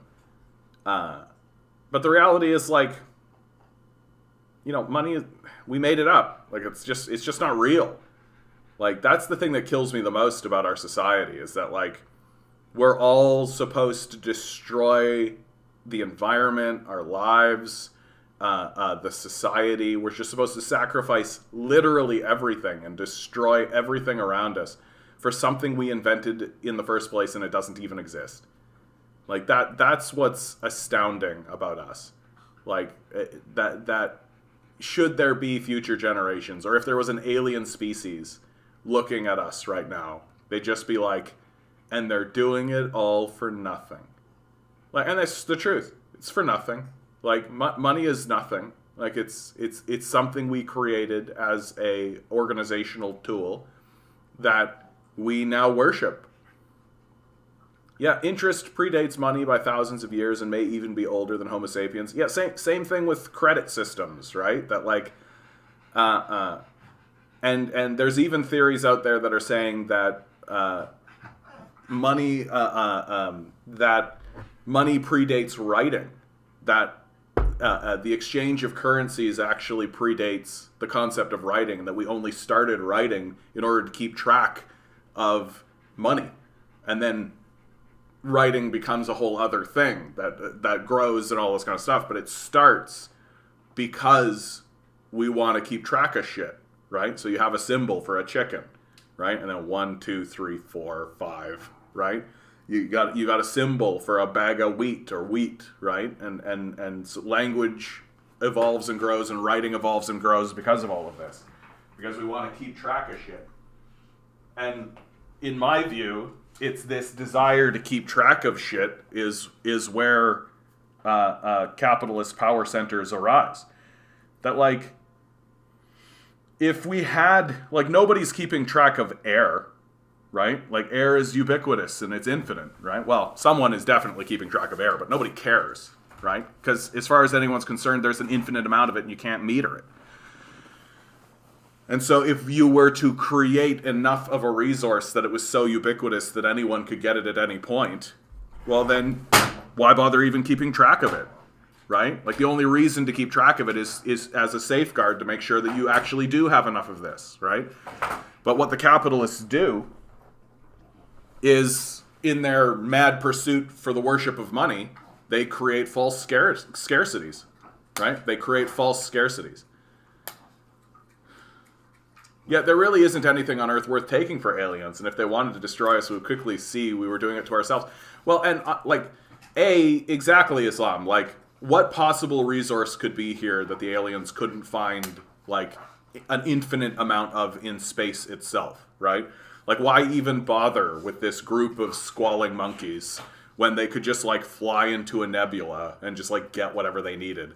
For God's sakes, it rains diamonds on Jupiter. Like, I mean, for goodness sakes. And also, like, if the aliens wanted to destroy us, they could do it in a second. It would be so easy to destroy humanity. It wouldn't be a problem. Like, if the aliens were strictly making their decisions on get the resources off of Earth, well, the first thing you'd do is remove the atmosphere. Like, just get rid of it, right? It wouldn't be hard for a spacefaring people, right? Like, we are shockingly fragile. Like, the ecosystem is shockingly fragile. And it would be very, very easy for people who have spaceships and can traverse space. Yeah, they could punch holes in our atmosphere and remove our atmosphere with their technology easily. It wouldn't be hard. Despite what Adam Smith claimed, and oh, incidentally, before I move on, that for me is the reason why I believe that aliens, if they were to be visiting us, that their intentions must by definition be peaceful. Because if they wanted us dead, we'd be dead. And there's nothing we could do about it, right? Like, there's no amount of retaliation. Like, they could kill us so efficiently and so quickly that we wouldn't be able to even punch the code in to launch the rockets back. Like, that their aggression would be instantaneous and total. And so, by definition, that means that they have to have peaceful intent. That they aren't here to destroy us, because if they wanted to, they would. Right? Despite what Adam Smith claimed, modern economies weren't predated by barter economies, but gift economies. Yeah, the barter economy theory is one of those great examples in the sciences and in human history where it makes a sort of sense, right? It makes a kind of a sense to say that, like, well, I have this chicken and you have these eggs and we want to trade, and like, but we don't necessarily connect, and so we should have common currency. But really what actually did happen was like, hey, I need an egg. And they'd be like, okay, here's an egg. Right? Just get back to me. Right? And it's not about like a direct one-to-one trade. It really is like more like a system of credit or a gift economy where like communities understood that like, oh, here comes Bethany. She needs 2 eggs. Okay, here's your 2 eggs, Bethany. And if you really want to be miserly about it, you go Bethany 2 eggs, right? And you just keep track of that.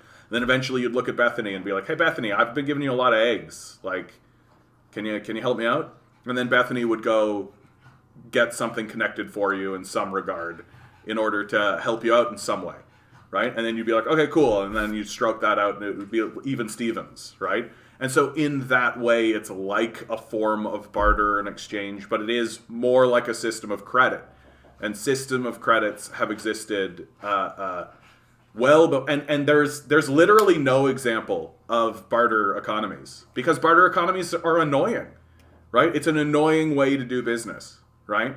And it only makes sense. The concept of a barter economy only makes sense in a society that breaks down its communities, right? Because if you're thinking about early man, like pre-accounting and pre all this kind of stuff, well, you're talking about small, tight-knit communities. Everybody knows everybody else, right? No, there's no surprises, right? It's not like there's constantly new faces and constantly new people. Everybody is who everybody is, and everybody knows everybody else, right? That's what it's like living in small communities and small, tight-knit kind of things. And so it's easier to keep track of this stuff, and it's easier to understand what's going on.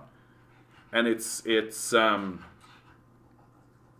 financialization of our economy, right? The creation of a financial sector and the digitization of the currency itself has really created a new relationship to so that the relationship isn't to the grocer, the tailor, or to the people in your community. The relationship is to money itself, right? That money is God, and you subserviate yourself to God, and whatever the money says is good to do, you do, right? And we're seeing how that's a complete failure, and it doesn't actually work. That truly it needs to be closer to home than that, and to have a better understanding, right?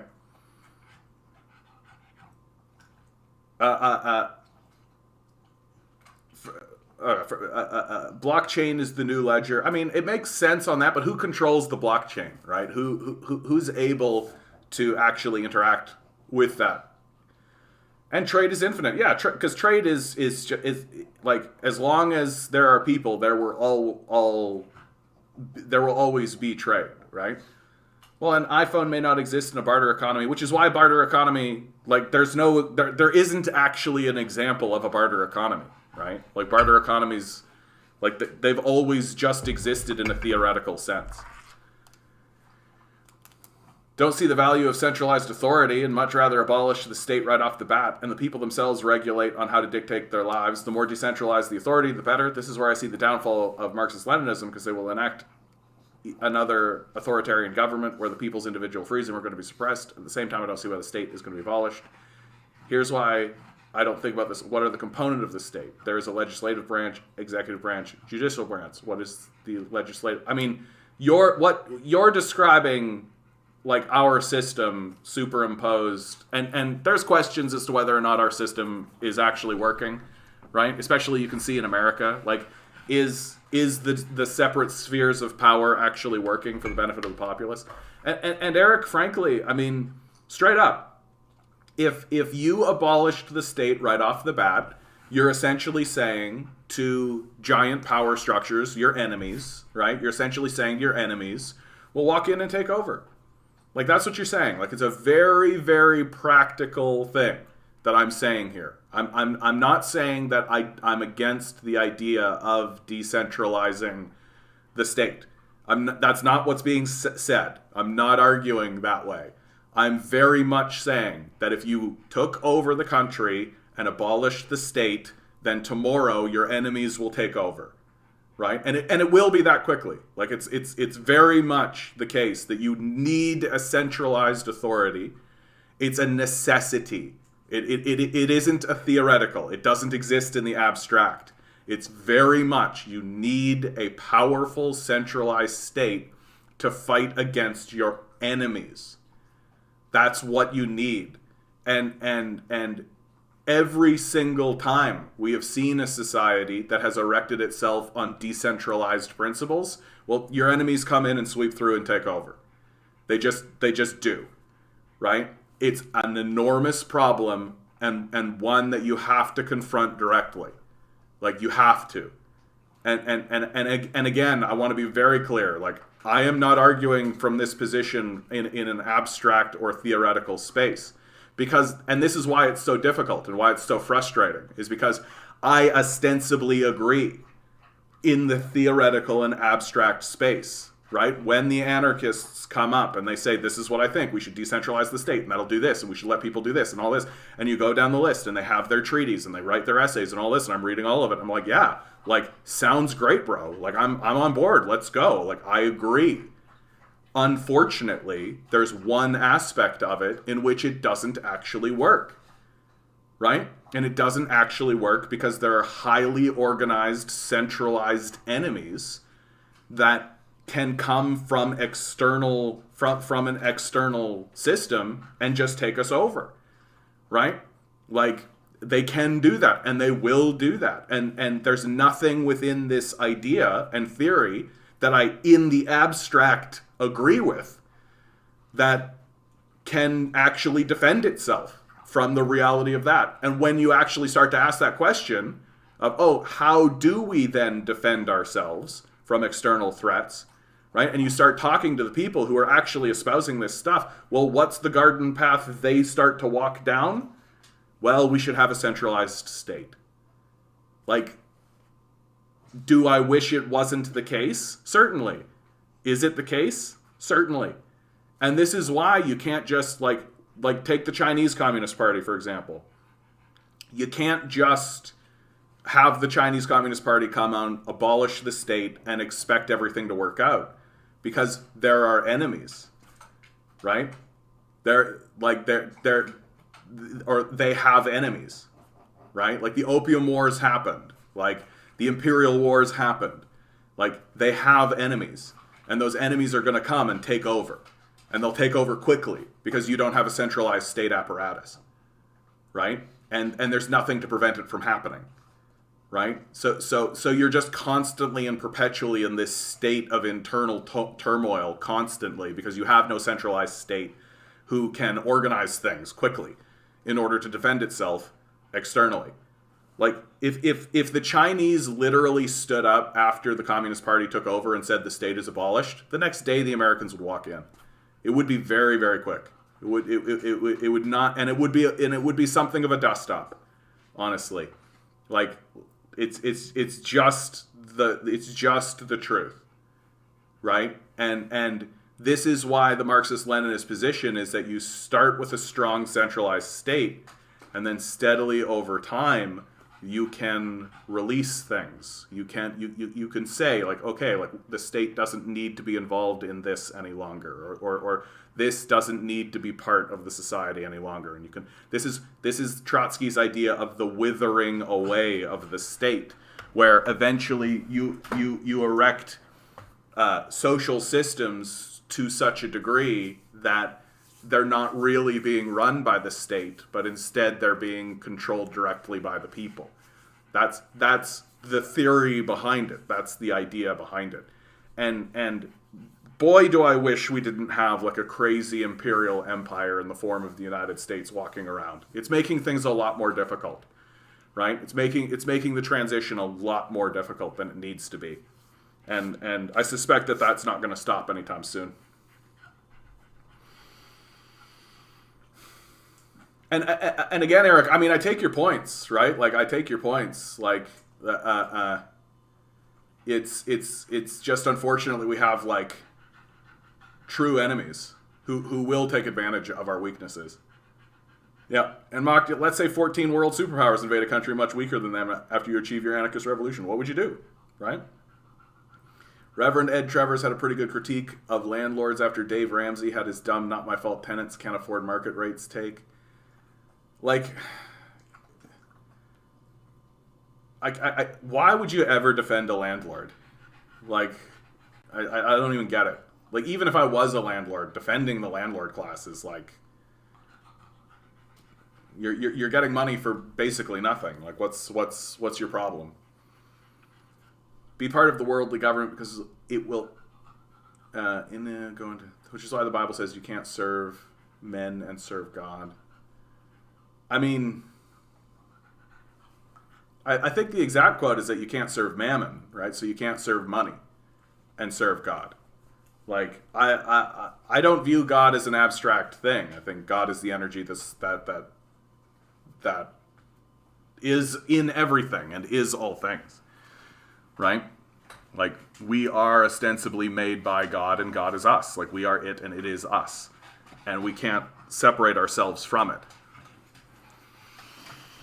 As much as I value anarchist contribution to the revolution, we need people to lead the people. Obviously, democratically elected. Yes, certainly. Well, and China, what China is doing is actually unique and interesting and somewhat new, right? That not only are they are allowing people to be democratically elected, but they're being elected to a structural system that is more like a training center.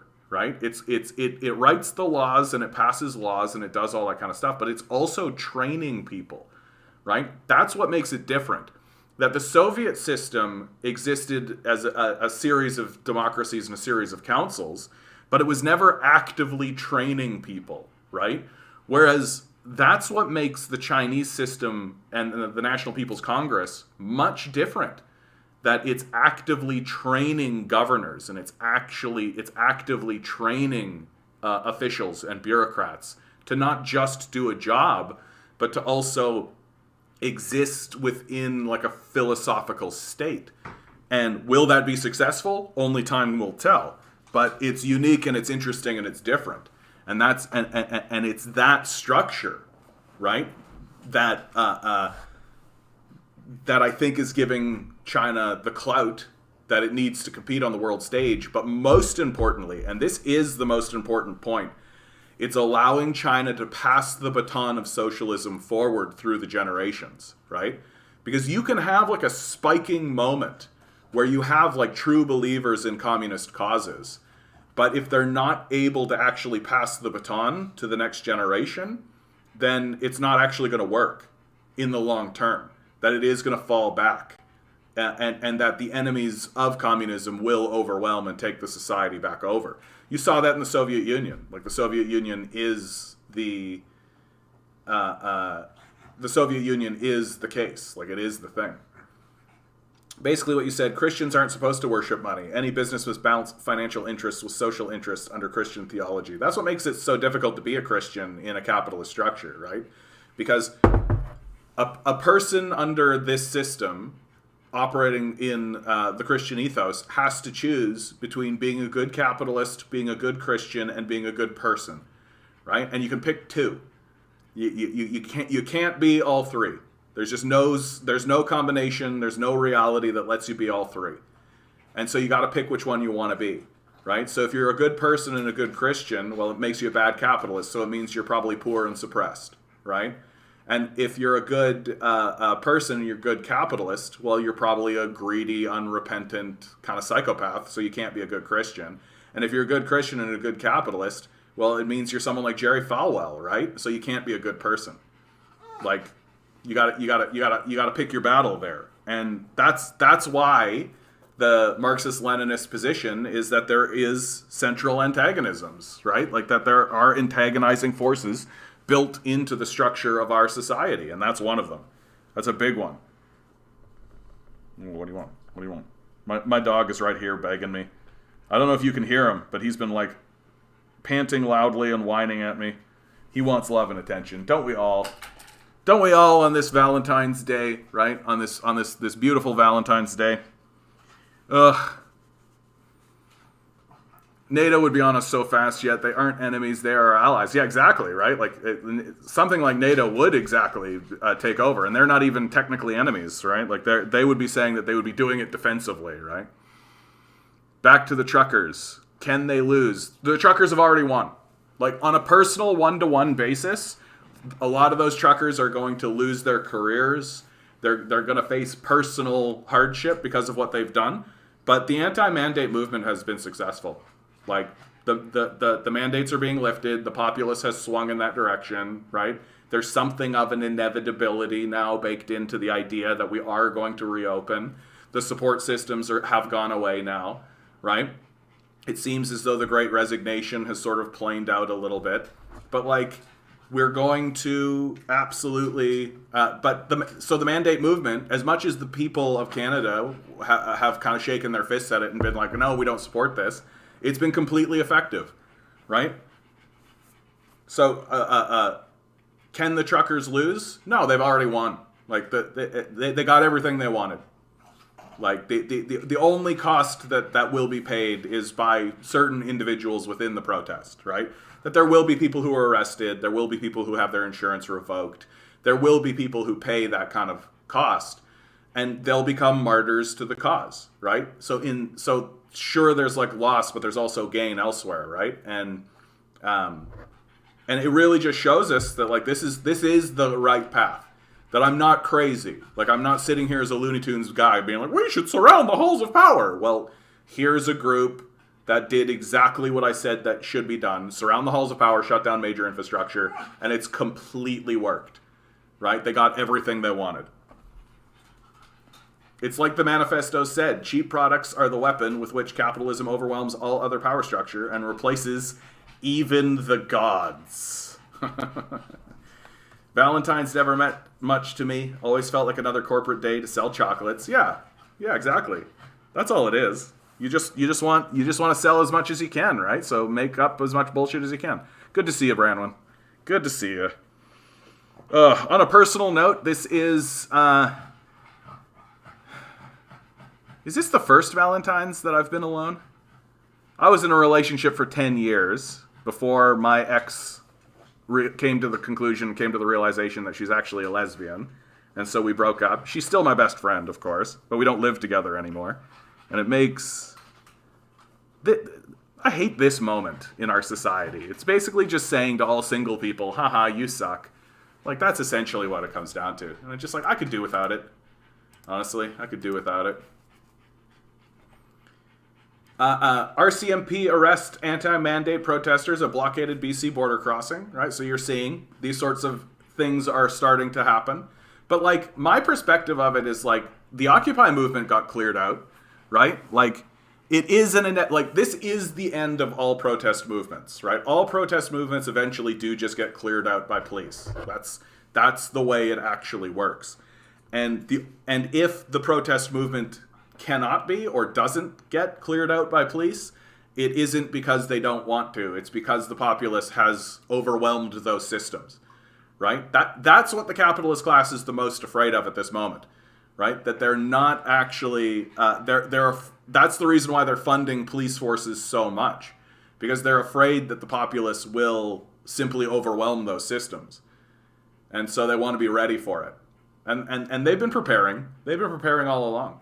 When it comes to protecting themselves, they're the greatest planners in the world. But when it comes to actually planning a society, they don't even care.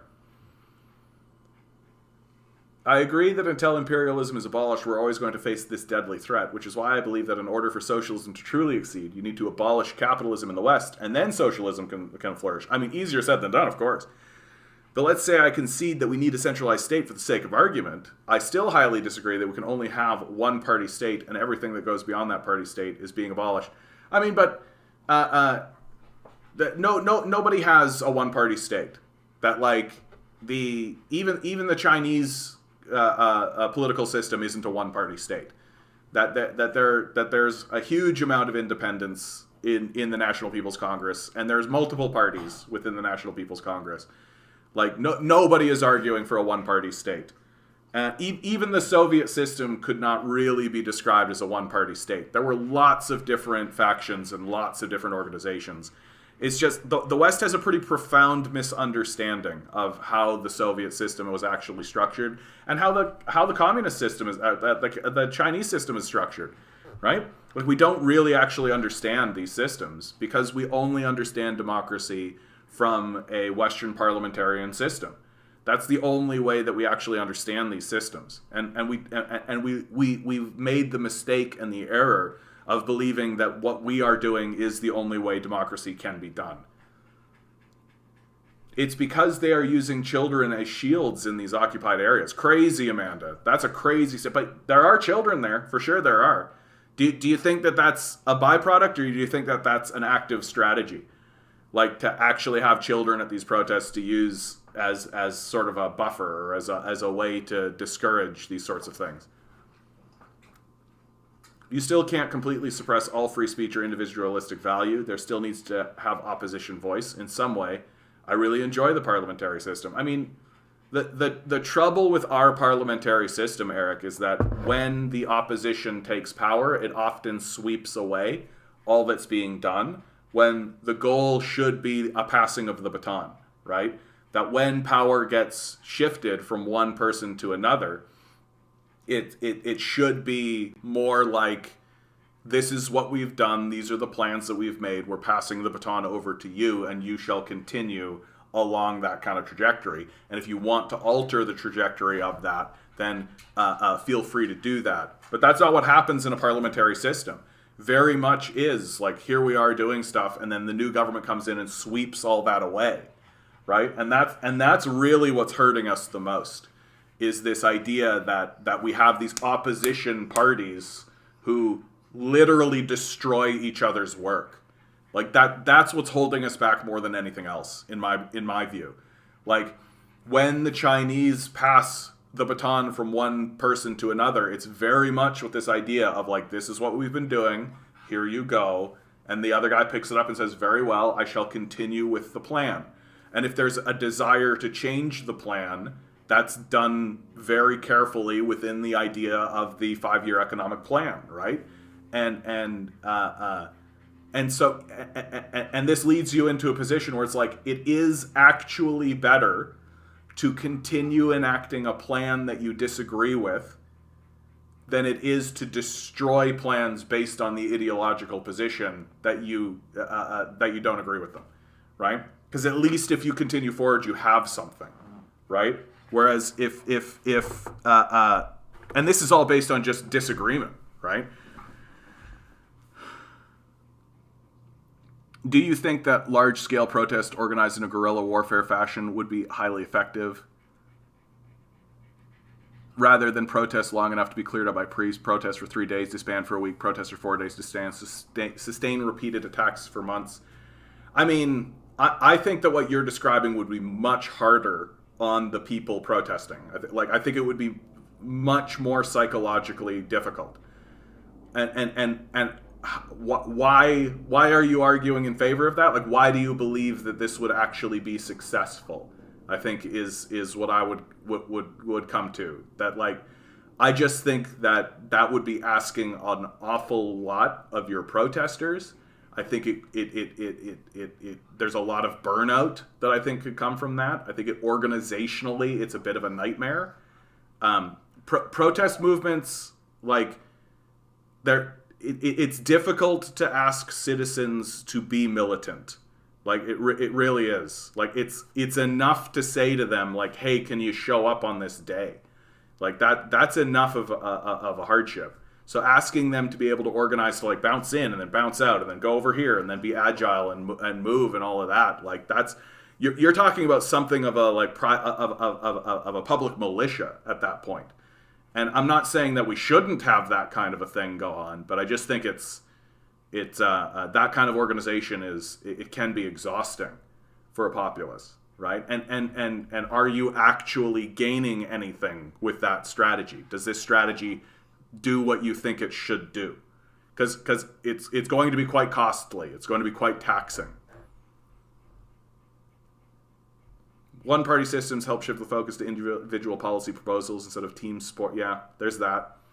You no longer vote for representatives based on party color. Instead, you vote on individual representations of the same party based on the policies they propose. Well, and also, like, in the Chinese system, actually, like, I've got friends in China, and I've been talking to them about this very issue. And a lot of them are just like, you're not really voting for ideas, right? You're really not. You're not voting for, like, this guy says that he wants to do this, and so we're going to put him in and he's going to get that done for us. That really you're more voting for a person who you think is going to do a good job as a governor, right? That you think is going to be competent and is going to be somebody that you think can get into the position and do a good job of reacting to what's going on. And yes, implementing ideas and things like this, but because the structure of the National People's Congress is there to generate the ideas, right? That, like, it's not a person with like, I've got a big idea and I'm going to storm the halls of power. It's like, I am a person who can accept new ideas and evolve ideas and plan with competence, right?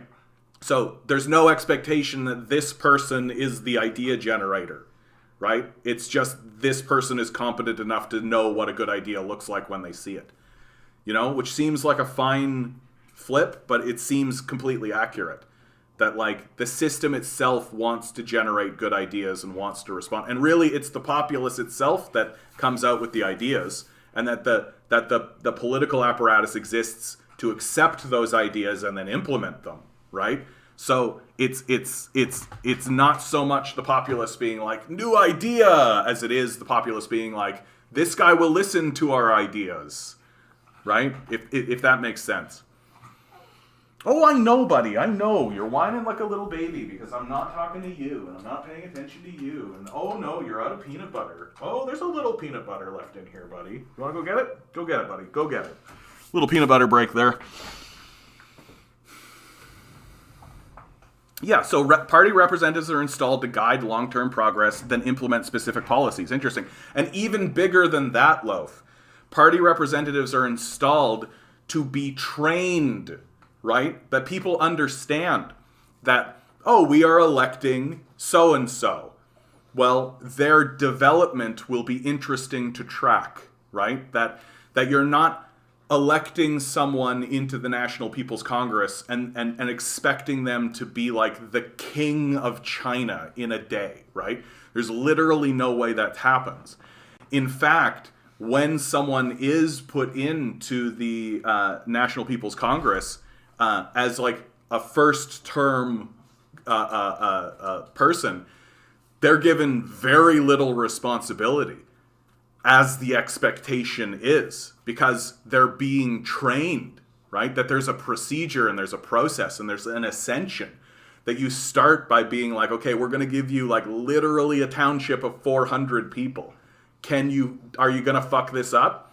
And then after your term is over, or after a period of time, you actually talk to the body and talk to the National People's Congress, and they give you a fucking grade. And they, I don't know if it's like a grade, but and then you ascend to the next tier where they're like, okay, last time it was 400 people, now it's 1,000, right?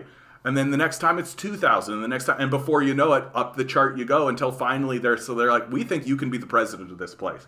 That's what happened to Xi Jinping. You can look at Xi Jinping's career. That's exactly what happened to him. That he ascended the ranks of the Communist Party that are firmly placed, right? And the whole goal, right, of the structure of the system is to train these people.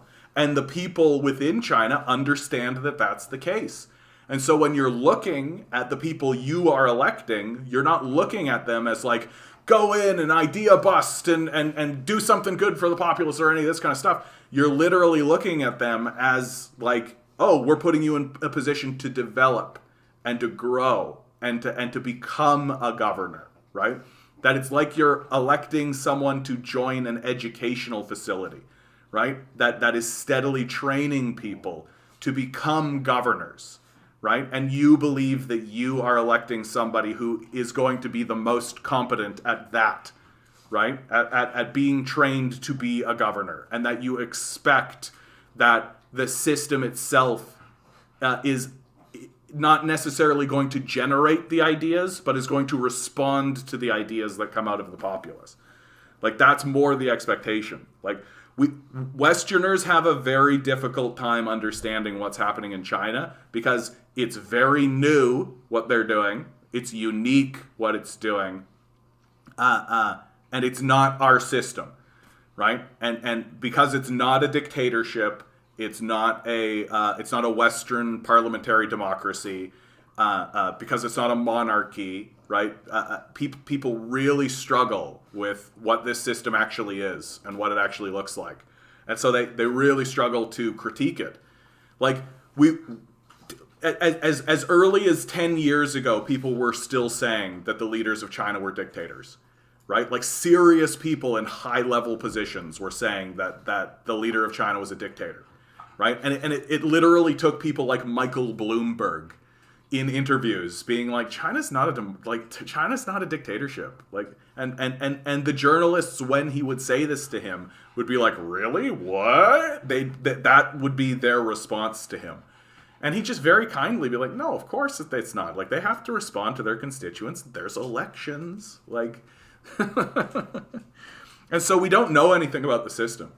Like, we really don't.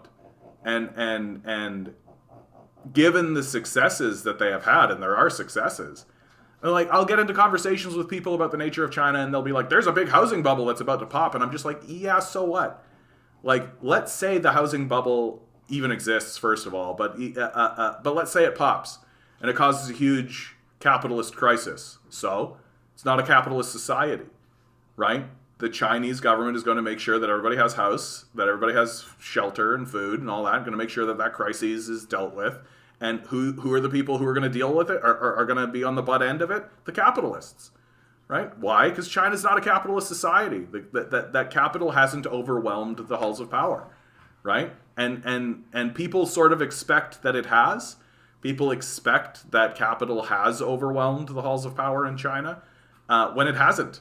And very specifically, China is doing everything it can to ensure that that doesn't happen, right? Literally executing billionaires. Like, literally, like, if the 2008 financial crisis occurred in China, the people responsible for it would have been hung.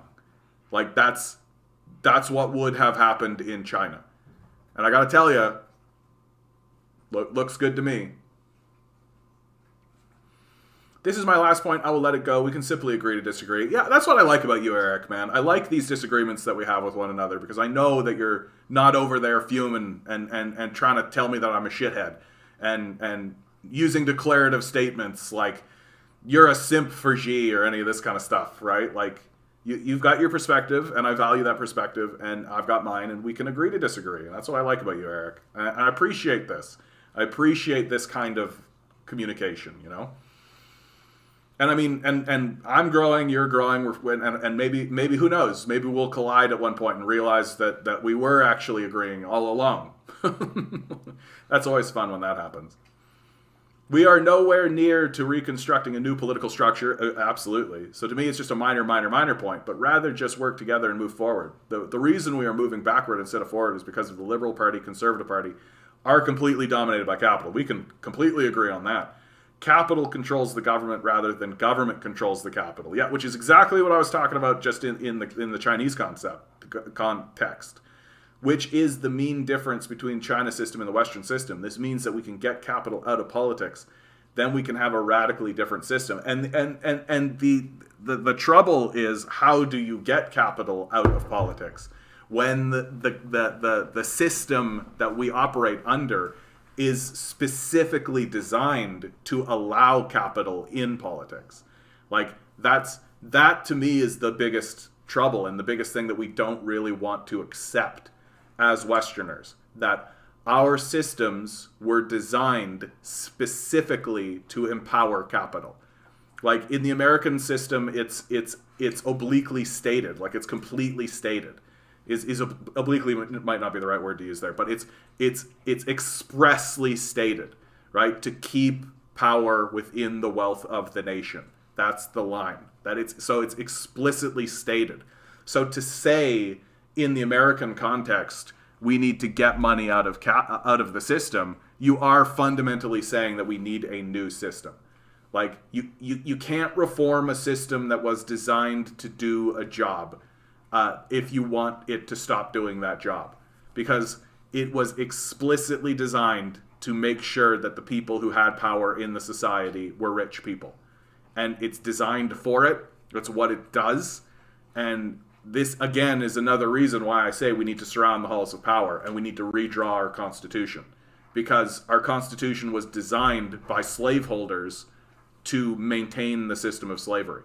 That the victories that we have had are in spite of the system and not because of it. And they have always come through mass mobilization. They have always come through surrounding of the halls of power. We have just never gotten to that point or had enough of a consciousness of what is the true dark heart of the system to recognize that what needs to be done is the wholesale elimination of capitalism itself, which means the elimination of the ownership class entirely. That and that we can't build a stable society with a system that is designed to destabilize the society, right? And in Canada, it's not much better. Like, while it's not explicitly stated that wealth is supposed to stay in the halls of power, the system was designed by monarchs in order to disseminate power into the populaces that they dominated and controlled. Like, these are old feudal systems that viewed the populaces that they suppressed as commodities. That's how the systems were erected. That's how the systems were designed. They weren't designed to facilitate freedom or to even help the populace or even respond to the populace. Quite the opposite. That it was the expectation is that the populace, it needs to respond to the power structure, right? And they tell you this explicitly, that the populace needs to be agile, that the workforce needs to expect to be agile in the face of disruptions and all this kind of stuff, while there's literally no support systems at all. Hey, Seraphim, how you doing, bud? How you doing? A good moment to say, guys, please like, please share, please subscribe. I just found out today that I'm at the end of my support system, so it's literally my savings, and I hope to not have to sacrifice this channel in order to start doing more capitalism for these pointless psychopaths. So please, if you've got $1 in your pocket, if you've got a little bit of money, please consider donating to my Patreon. It's down below. Please consider supporting this channel, because this channel is where I want to put the majority of my energy, and it is where I put the majority of my energy. And I would like this channel to pay my rent at the end of the day. But and so please do consider supporting. Tell your neighbors, tell your friends, tell your friends, tell your wives, tell everybody, right, that I exist. We've got to be supporting leftist voices. I think the most dangerous aspect of what is happening in the society is that leftists do not have a seat at the table. That when the media and when the structure gets a panel discussion going, there isn't a leftist at the table. And that's become very dangerous, because it means that very obvious ideas that should be pointed out simply don't get a voice. And obvious ideas as simple as, like, give homeless people homes. Like, it's just not part of the conversation whatsoever. And it's dangerous to operate this way. The great irony is that it's the right-wing neo-fascists screaming about freedom of speech when leftists don't get platformed. Like, leftists are not part of the conversation. So if we don't support voices like mine, they don't get heard. Very, very simply and very straightforwardly. So please do consider donating. And if you are donating at $1 level, maybe make it $2, right? Like, every little bit helps. And because boy howdy, the most heartbreaking decision that I'll have to make about this channel is having to pull back on it and having to do less for the success of this channel. And I really, really don't want to do that. I really don't want to do that. Toronto Star editorial board invoking the emergency acts is a shocking admission of failure. I mean, the Toronto Star is a right-wing organization now, so they're looking at any excuse to sort of. I thought I had that article. I actually had that article at one point, but yeah, like. But at the same time, what's interesting, right? And it's from the Star editorial board, conservatives are hitching their wagon to some very dark forces. So simultaneously, they are going after Trudeau's decision to evoke the Emergencies Act, while simultaneously, like, pointing out that what the conservatives are doing isn't much better, is it? Right? The conservatives are attaching, what's the final line here, right? I'm not going to read the whole thing. It's a dark and dangerous thing that conservatives attach themselves to. Forces that once loosed often become ungovernable. The 37 million are surely taking note. And you see actually how this is manifesting in politics today, right? Would you consider voting for this party? This comes from Abacus Data. the Liberals, you can see, have experienced a steady decline and then kind of a plateauing right here. But look what's happened to the Conservatives. Just like straight up massive decline. Like straight decline. They're lower than they were at the start of all of this. Like back this is, what is this? This is May 2014. And now look where they are, right? Lower than they've ever been. And the Green Party, of course, enjoying a nice like up and down as it does. The NDP, same kind of story. But this is a sharp decline for Conservative support. Because what has happened in the Conservatives is that Aaron O'Toole attempted to move the party to the center, right? And I think Aaron O'Toole really did understand that a far-right Conservative Party cannot get elected. Like, it can't. And so he was trying to present the party as a reasonable alternative. And of course, I think part of the reason why he wasn't able to succeed is that people didn't really like him, right? They didn't really like him. And so it didn't actually work out. And now the party has ousted O'Toole and instantly swung to the right, like abandoning climate commitments, abandoning any of these like kind of more what would be considered like leftist or lefty or liberal rather concessions, right? So what the Conservatives are doing is doubling down on their far right positions, and the populace is responding in kind, which is no thanks, bro. Like, yikes.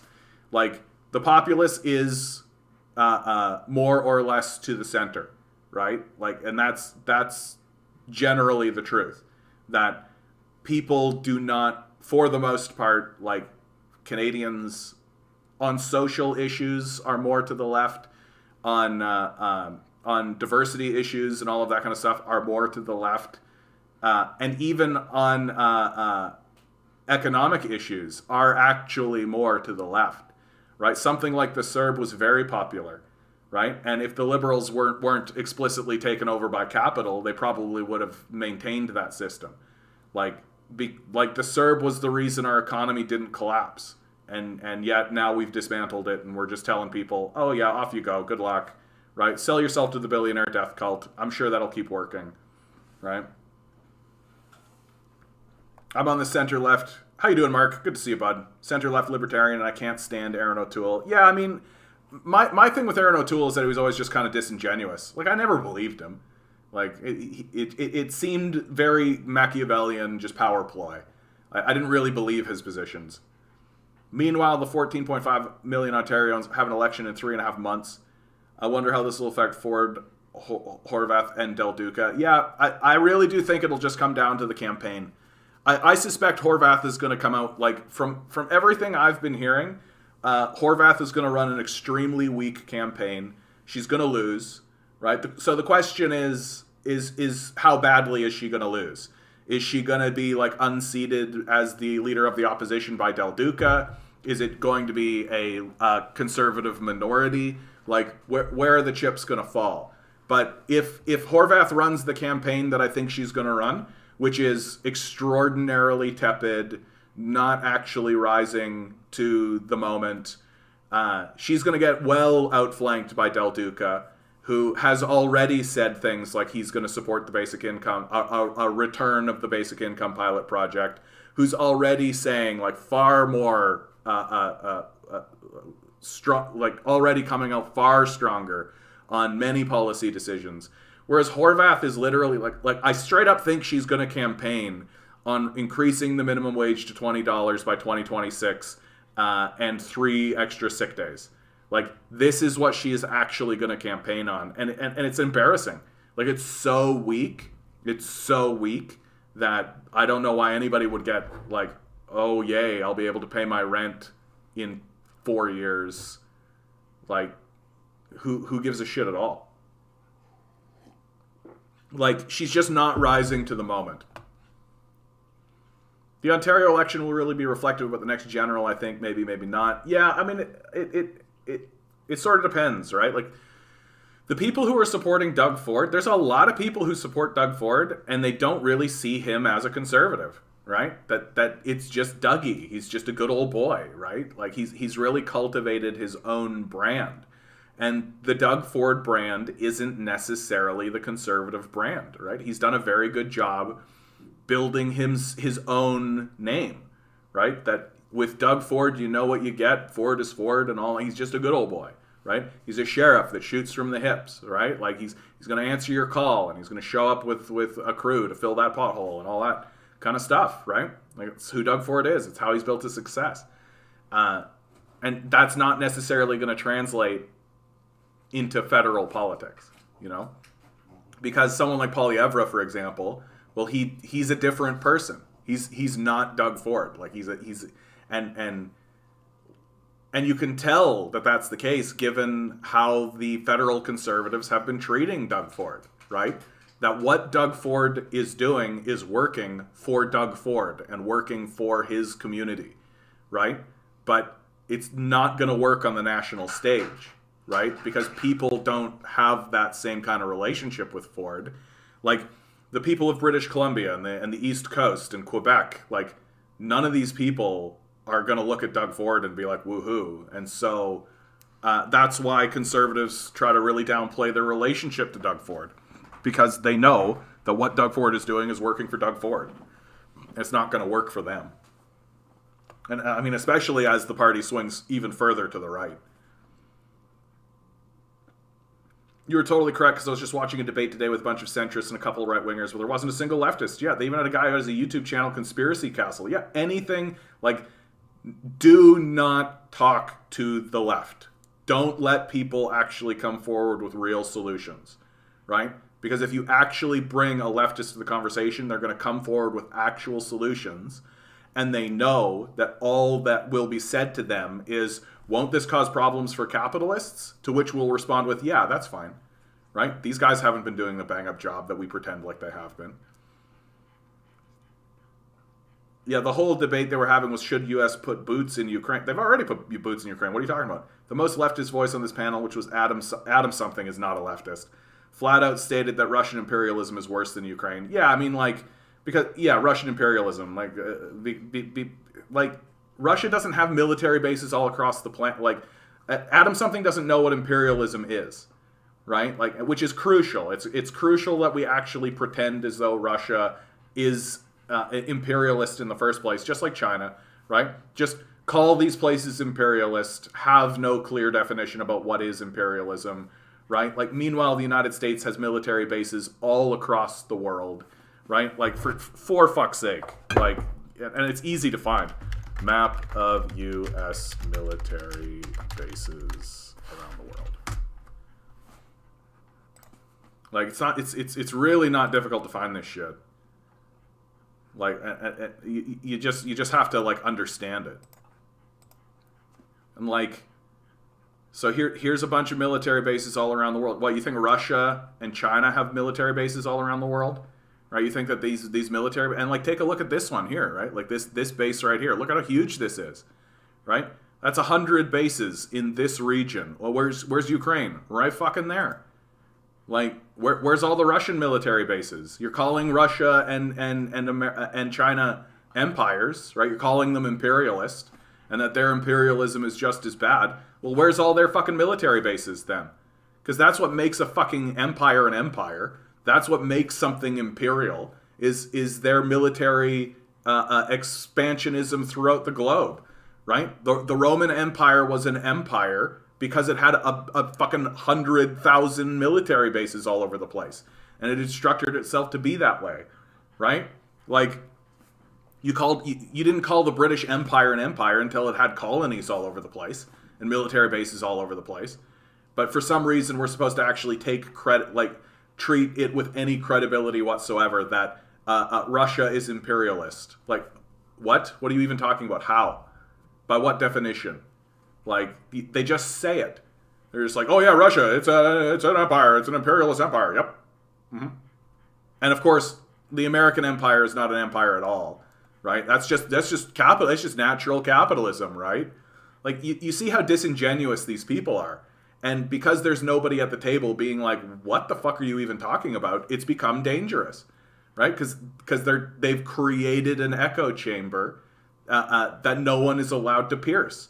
No one's allowed to come into the conversation and be like, that's nonsense what you're saying. Like, it's absolutely nonsense.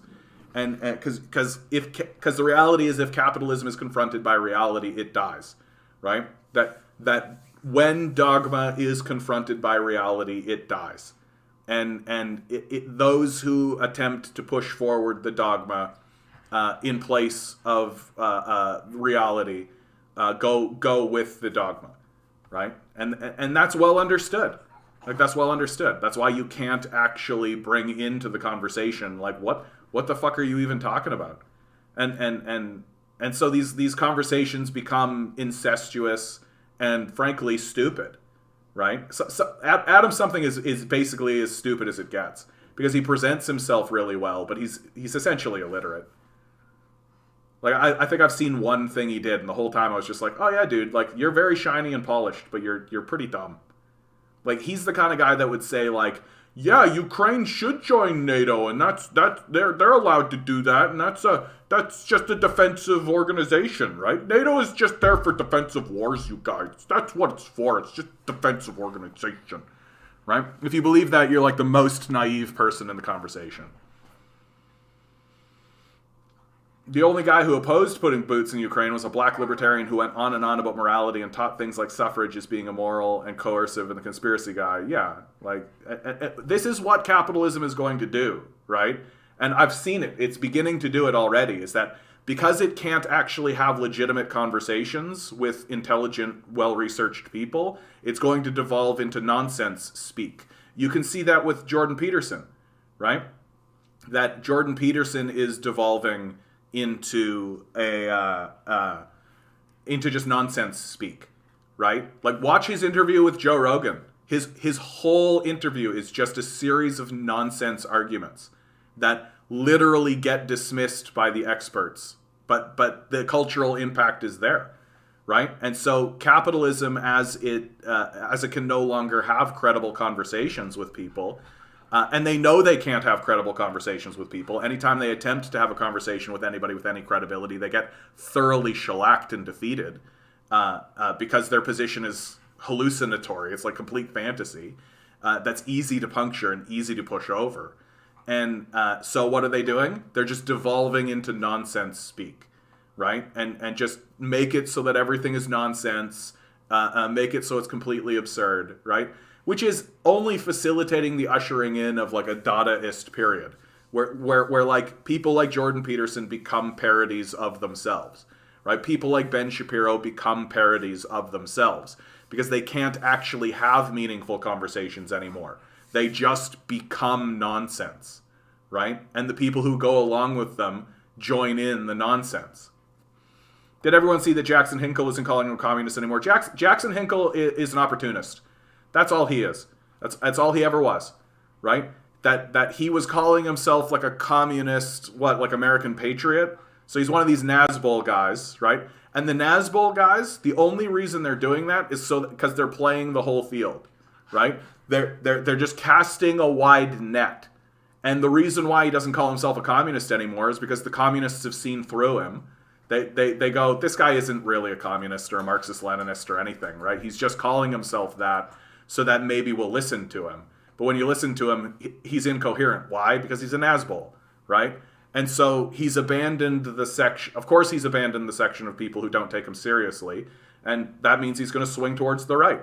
And suddenly he'll be like, and then as his audience begins to crystallize itself, he'll steadily call himself whatever his audience says.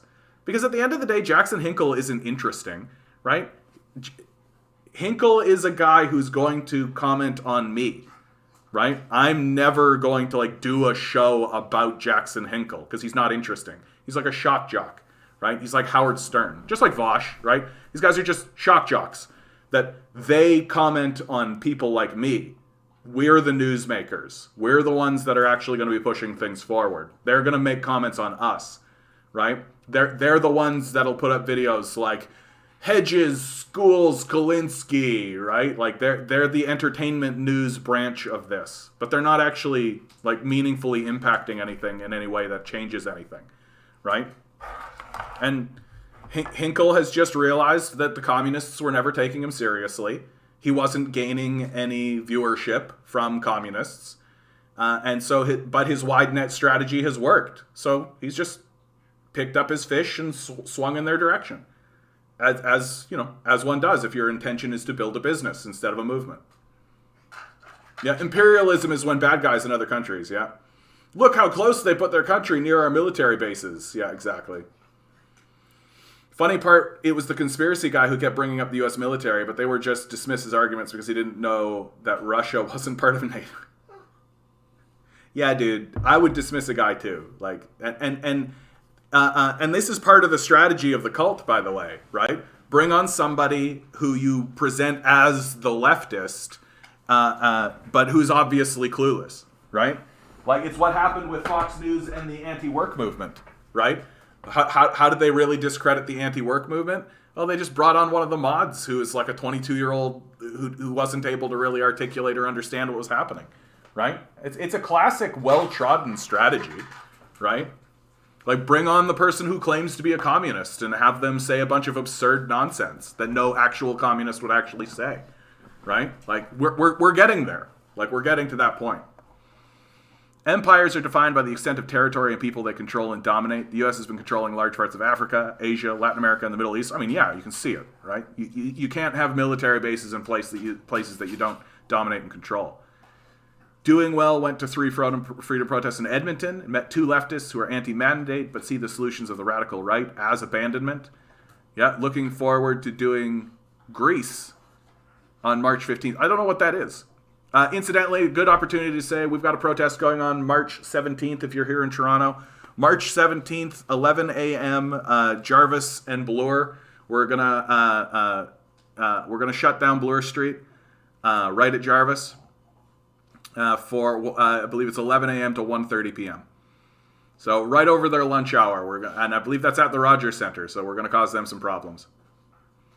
And when you have actual leftist people think that we are insane, yeah. I mean, because and so many people are so bought into this idea of the system of capital that stating that there could be any other system, and there's such a high level of reefer madness in the conversation, right? You got to remember, like, we are a culture that banned a plant while smoking another plant, right? Like, we are capable of that kind of incoherent stupidity, and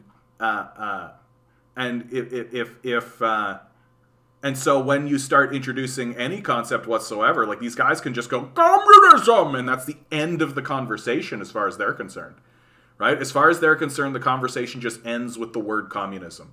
And so if you say something like, oh, hey, why don't we just give homeless people houses? Then they can just say communism, and that's the end of the conversation as far as they're concerned, right? And that's considered reasonable to these people, because they exist in a state of reefer madness. They're just existing outside the realm of rational thinking, just like the reefer madness people were. Yeah, Jordan Peterson is a living, breathing word salad, and he's gotten worse. Like, he's gotten way worse. Milo, dude, I still got a half hour, okay? I know you just scratched, but you went down before. So half hour, bud. Dude, little dude. He's just doing it because I'm not paying attention to him. As I said, Adam Something was the most leftist person on the panel. It should, yeah, be the state of affairs, yeah. Word salad generator, yeah. Okay, I'm a bit confused. I haven't been following the Jackson Hinkle thing at all, but just a couple weeks ago, people seemed to think he was a decent communist when he debated Sam Cedar. No. Look, the thing is that, the thing with Hinkle is that he was always casting a wide net. That he was a Nazbol, because he was doing that thing where he was like, I'm on the far left and the far right, right? That's the Nazbol position, that you can follow Marxist principles but also be like an American patriot, right? Like, you can do both.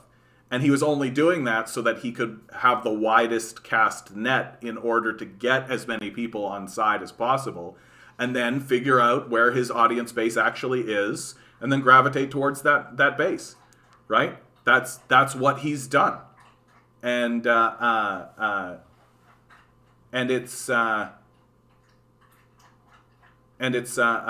it's working for him, right? He's got like 300,000 subscribers now, right? But he's an opportunist.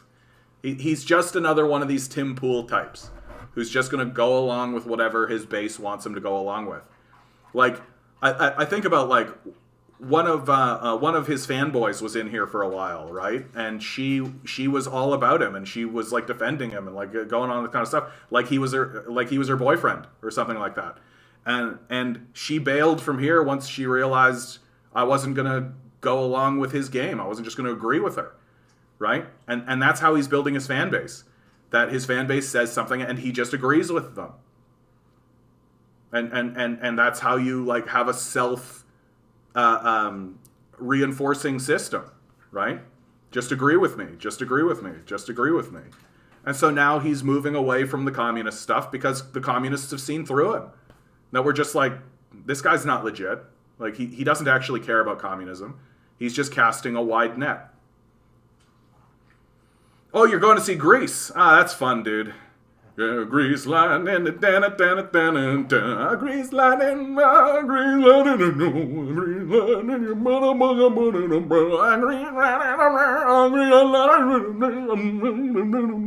That's gonna be fun, bud. I love musicals. I do. I love them. They're so fun. You should look up a YouTube video. 6 minutes. Channel is Midwestern Mark's video. Yeah, China admits. Yeah, exactly. Yeah, CIA. I mean, like, I think I've seen this actually at some point. You know what? I'll put this on while I go and use the bathroom. The bathroom. The bathroom. Is it?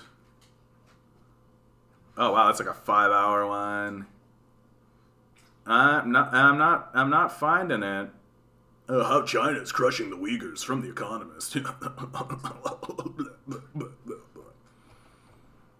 Far right online, the rise of extremist gamers. Let's go to Midwestern Marks. Maybe we'll find that. Midwestern Marks. Which, by the way, what a great name.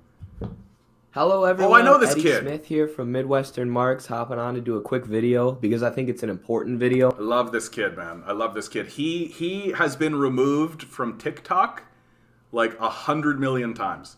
That I've seen this kid on TikTok and he'll like swing up. He'll swing up. I think I got it here, Loaf. Let me just, I can do a Control F and then do CIA admits. Yeah, here it is. No, this kid's great. This kid's really great. Like his TikTok stuff was so well done and so crisp and so clean. And he kept getting removed and then he kept showing up. Then he kept getting removed and kept getting shown up. And I think he's finally just decided that TikTok is not going to let him propagate his stuff, which is odd because that he's essentially like he's propagating like Marxist communist talking points. TikTok is a China-owned app. Like why is China anyway? I don't really understand it, frankly, but he's and I wouldn't be too surprised to find out that the reason he's getting removed is not because he is because of his content, but probably because he's trying to mess with the algorithm or doing something slightly illegitimate on that side. I don't know that much about him, but anytime I see this kid, he looks good, he looks crisp, he looks concrete. So we'll see. Look out for copyright with that. If they haven't gotten me yet, bud, they're not going to get me. I like how you pointed out funding strong social programs would benefit our people and economy would actually be cheaper than what's currently paid to perpetuate poverty and the wage slide. Yeah, that's the fundamental core nugget of my position.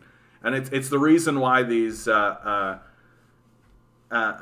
the reason why these pew pew pew pew pew pew pew. It's the reason why the capitalist class can't talk to us anymore.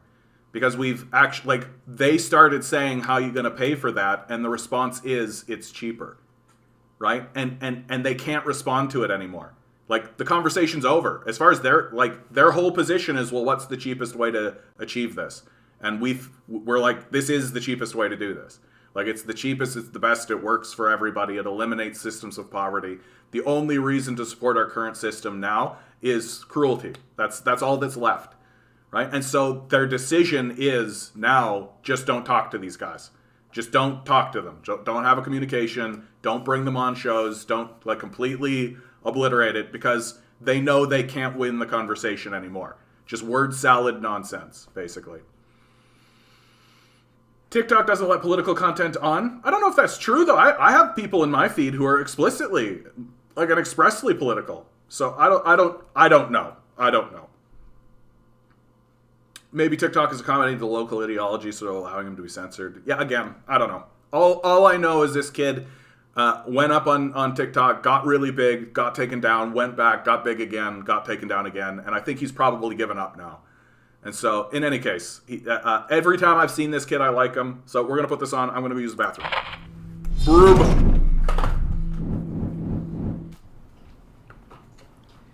So this is Colonel Lawrence Wilkerson admitting CIA operations against China. I have seen this video, coincidentally. And if you have not seen this video, you're going to find it very interesting. Depressed Elephant, watch this. The one I spent 31 years in the military. Here is what it has decided for Afghanistan. I bet you don't know this either. We're in Afghanistan as we were in Germany post-World War II. That is for at least a half a century. It has nothing to do with Kabul and state building, nothing to do with fighting the Taliban or proving that we can reconcile with the Taliban, and nothing to do with fighting any terrorist group, because it is the only hard power the United States has that sits proximate to the Central Base Road Initiative of China that runs across Central Asia. So the CIA, or a colonel within the American military, is admitting that the U.S. involvement in Afghanistan was largely because it was the closest region to China. And you see the U.S. cozying up to Australia and India more, as opposed to the traditional NATO countries like Germany and France. It's now the U.S., the U.K., Australia, and India are teaming up, and they've formed this military alliance called AUKUS. That India is not part of AUKUS, but they are part of the U.S.'s larger strategy to threaten China. And the U.S. is just cozying up to all their allies who are geographically close to China, so they can launch destabilization efforts into China. And that is why it's so important that the U.S. control Afghanistan. And like we said, the U.S. is funding and arming of the Mujahideen, Osama bin Laden's right-wing extremist group, then went on to fund and arm the ETIM, the East Turkestan Islamic Movement, which is a separatist movement in Xinjiang, China. So the U.S.'s efforts in destabilizing Afghanistan and their effort to build socialism directly hurt and help destabilize China. So that's just one example of how the U.S. can destabilize China through Afghanistan. We had to impact that with military power. We were in position to do so in a sense. And second reason we're there is because we're cheek and jowl with the potentially most unstable nuclear stockpile on the face of the earth in Pakistan. We want to be able to leap on that stockpile and stabilize it if necessary. And the third reason we're there, got to be able to threaten Pakistan too, is because there are 20 million Uyghurs and they don't like Han Chinese in Xinjiang province in western China. And if the CIA has to mount an operation using those Uyghurs, as Erdogan has done in Turkey against Assad, there are 20,000 of them in Idlib in Syria right now, for example. That's why the Chinese might be deploying military forces to Syria in the very near future to take care of those Uyghurs that Erdogan invited in. Well, the CIA would want to destabilize China, and that would be the best way to do it. So there you have it. They just admitted it openly, out loud. They said that the best way to destabilize China would be to propagate ethnic conflict between the Uyghur people and the Han Chinese. So the U.S. took the ETIM, the East Turkestan Islamic Movement, off their list of terrorist groups, as allowing them to increase recruiting and increase their presence in China, which was followed by a series of horrific terrorist attacks like the Urumqi massacres that we talked about earlier, which killed, I believe, 120 to 140 people, and there were people running around with severed heads in the streets like we were talking about. This is what the U.S. has been propagating in China, and then when China has cracked down on this and done anti-terrorist efforts in Xinjiang to try and defend themselves from U.S. intervention and U.S. imperialism, that's when the U.S. started accusing them of doing a genocide, and they accused China of suppressing the Uyghur people. So it's really a brilliant strategy if you're trying to control the public narrative to make people hate China, and you're trying to destabilize China. Dump a bunch of arms and funding into this right-wing extremist group to try and create ethnic conflict or religious and ethnic conflict. And then when that conflict breaks out that you propagated, and China does something to try and stop it, you accuse them of doing genocide. You accuse them of being the authoritarian ones. To foment unrest and to join with those Uyghurs in pushing the Han Chinese and Beijing from internal places rather than external. Internal rather than external. They're trying to destabilize the country from the inside out. Because why would the U.S. just leave China alone and try and raise Americans out of poverty? It's not like 78% of Americans live paycheck to paycheck, and 60,000 of us die every year because we don't have access to basic health insurance. Or it's not like we have a student debt crisis in this country. It's not like we don't have clean drinking water in the South or in Flint, Michigan. Why would we spend our effort and resources on any of those things when we could be funding right-wing terrorist groups in China? Isn't that such a better use of our tax dollars? Insane. Download the video before it gets taken down. Good point. Because that video basically exposes everything the U.S. has been doing in Xinjiang.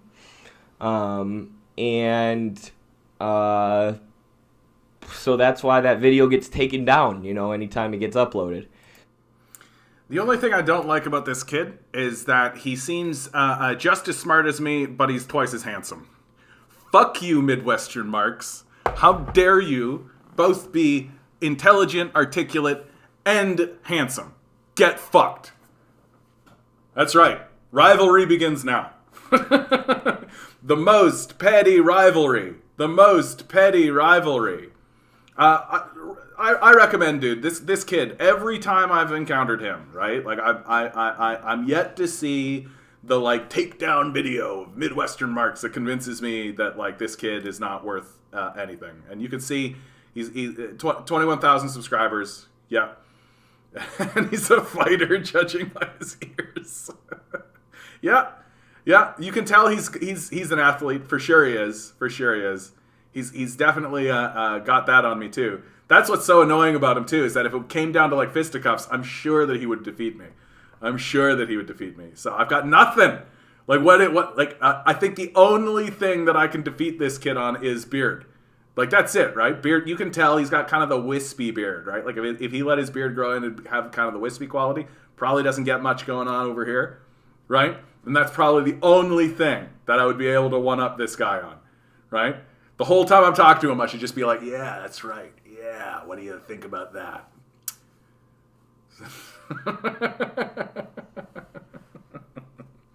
No, but I mean, Western imperialists have, been very open about what they're doing. It's just that nobody pays attention, right? Nobody's actually listening to these guys. What do I think of fellow traveler? There's too many people now, dude. Fellow traveler. There's too many goddamn people. That's what I think. I don't know. I can't give you anything clear. I'll take a look at him, but I don't know anything. Yeah, is this the modern Trotsky versus Stalin rivalry?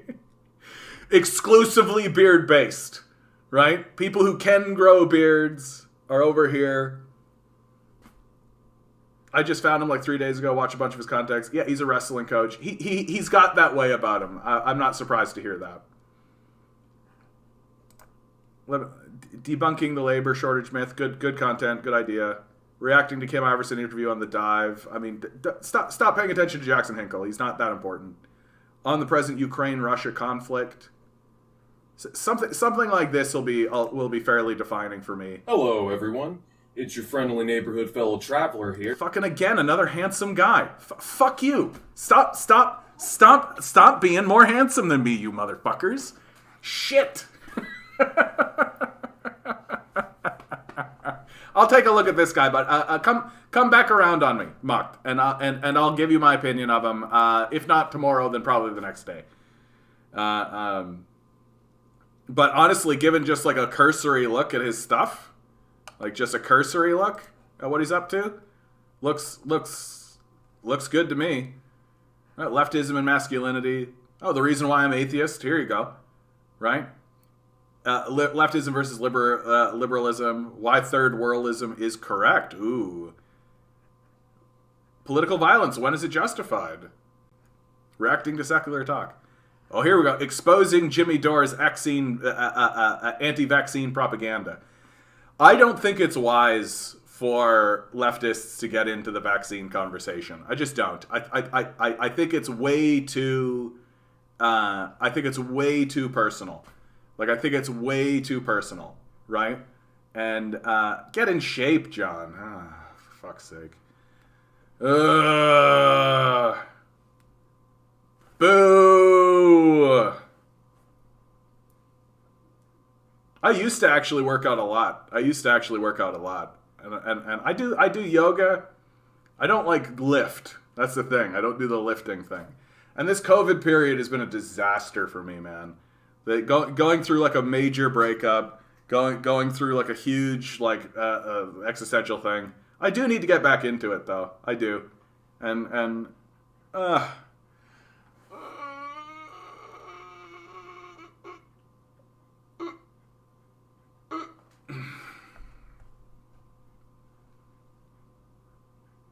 Jason Kenney tried to take Aish away, but enough people stood up and said no, so it wasn't taken away. I don't know what this is, Mark. Sorry. Getting into the waning minutes. Yeah, Ontario to set dates for dropping all COVID measures on Monday. Before people lose their minds about this, like, knowing Doug Ford, this is like going to be an announcement of an announcement, right? Like, that's how Ford usually does things. We need to get in shape yourself so we can encourage each other. Let's do it, Eric. Let's do it. Let's become workout buddies, right? And you come on my show and be like, John, what did you do today to work out? And I'll tell you. And then I'll ask you, oh, 380, dude, you got a ways to go, eh? Like, but you know what's beautiful about being in that position, Eric, is that anything you do is noticeable. It can really come. I know a fellow who was like 380 pounds, and very quickly he just made some very simple decisions and simple changes in his life, and the weight comes off very quickly.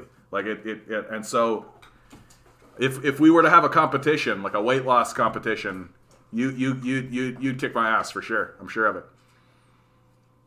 Oh, are you kidding me? Kenny tried to take it away. Fucking brutal. That's psychotic. Like, that's psychotic behavior. Like, it's one thing to just leave it where it is, which is not even close to good enough. But, like, to attempt to take it away, you're a psychopath. Like, that's the only explanation for this. Like, why would you even attempt to do this? Like, even like conservatives would look at that and be like, yikes, boy. Like, come on. Like, unbelievable how openly psychotic our rulers have become. Like, that's openly psychotic. Like, oof. I was 410, went down to 380, stayed there since October. That's good though, bud. That's a win. Take that as a win, right? Like, losing that 30 pounds and keeping that 30 pounds off is a win, and you should consider it such. Right? Because it's you could lose that weight and then jump right back up, right? And you didn't. So now you're at a new position, which is great. Let's do this, Eric. You're inspiring me. I'm feeling hype. Let's do this. I'm gonna do tomorrow. I'm gonna commit to just simply like 30 push-ups, and 30 squats, and 30 crunches. Just nice and something easy, so I don't blow myself up. Right? Kenny took away free bus passes for people on welfare. What a fucking toolbox. Like, what a loser. Like, what a fucking total loser. Like, this is the quality of our leadership here in North America. Just like total fucking losers going after the most vulnerable people. For what? For fucking what? I'm just like, how disgraceful can you get? How fucking disgraceful can you get? Canadian Commie Fitness Discord channel. Here we go, Loaf. Here we go. This channel will steadily turn into like a fitness channel.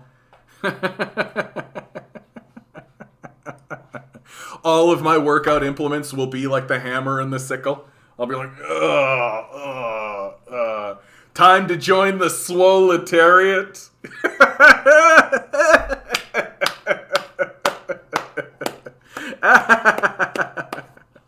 Yeah, dude. Yeah, of course I'm right about a culture of extraction and abandonment. That's the whole strategy. It's the whole goal. It's right in front of us now. And, like, nobody in the political establishment is interested in stopping it. Like, nobody. It's what we're doing. But I will say most of the weight is pure... How tall are you, boy? How tall are you? Yeah, Rob. You look it.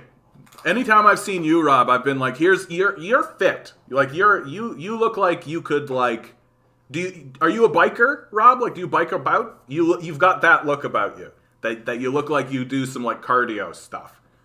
That's the kind of thing that you're up to. 6'3", yeah, you're a tall boy. You're a tall boy, yeah. Easily lift 200 pounds for sure, bud. You're gonna get you're gonna turn into one of those like big power guys. Is what you're gonna do. Like you're gonna suddenly like you'll be like Arnold up in this place. The thing that I'm focusing on the most recently is I used to focus on my muscles. Right, dude. Propaganda. Why do you always come in at the end? Like, why do you always come in at the end? Like, it's annoying. Like, let's have a legitimate conversation, but you always come in at the end. Like, it's so dumb. I'm trying to get, what was I talking about? Oh, yeah. Anytime I think about fitness, I always think about it like arms, right? And then like abs, and then like my legs, right? But I never think about the upper area here, and especially not the scapula. And I've been listening to guys recently, because every so often I get like this in my head that I'll listen to some fitness guys, and then that'll help me get fit. And there's like a new group who are like really trying to get people to pay more attention to their, I think it's called the scapula, but the muscles along your shoulder blades and in that kind of area. It's the muscles you use if you push yourself straight up from a sitting position. And their whole thing is like this section of your body gets no attention whatsoever. Everyone just assumes it's going to shake itself out. When the reality is if you focus specifically on it, and I'm pointing at my chest, but I really mean the back muscles there. And dude, I've got 4 minutes left on my channel. I'm not engaging you. Like, come in earlier, bud. Like, it's annoying. I'm literally talking about fitness with people. Like, come on.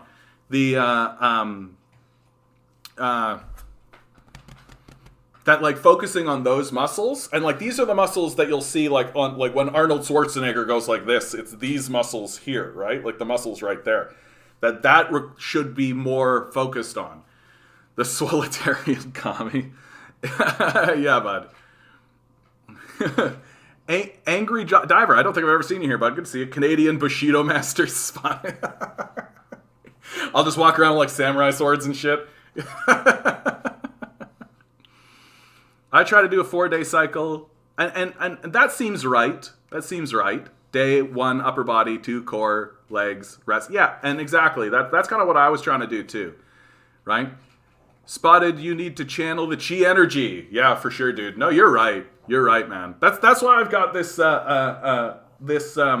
chakra chart back here, because I really believe, dude, you're a fucking annoying, man. Go away.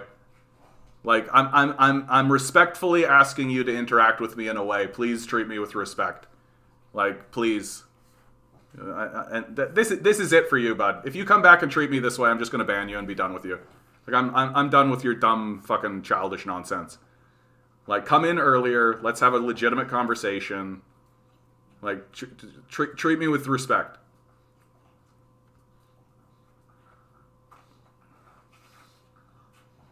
I have been meaning to ask, have you continued to watch One Piece? If so, how far are you now?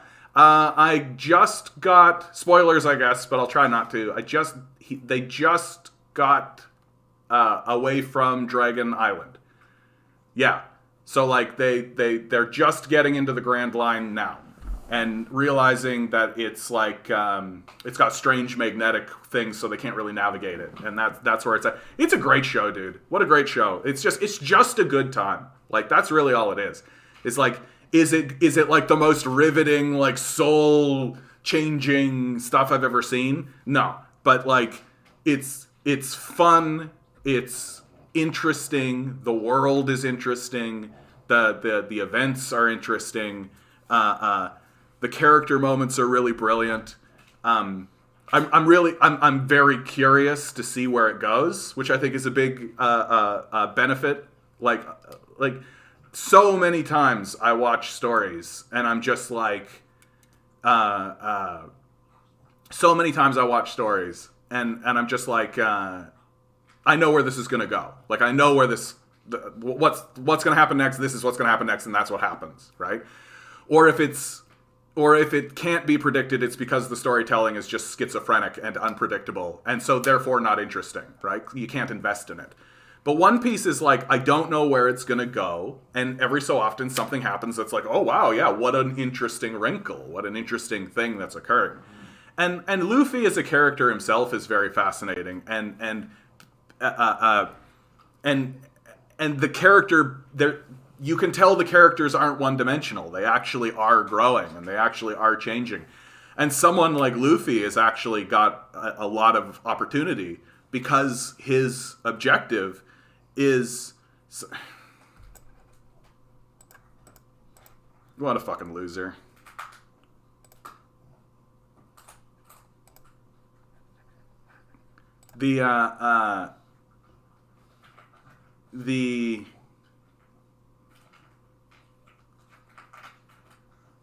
Yeah, I mean, if you can't talk to people respectably, then you don't need to be spoken to.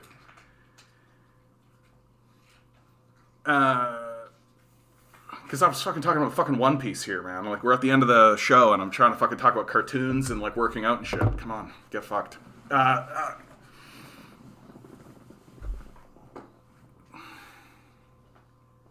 Yeah, like, Luffy has a lot of growth potential, which makes him so interesting, and his goal is so huge. Like, he's got a huge goal, and it's so clearly stated from the outset that the obstacles that he has to face are infinite.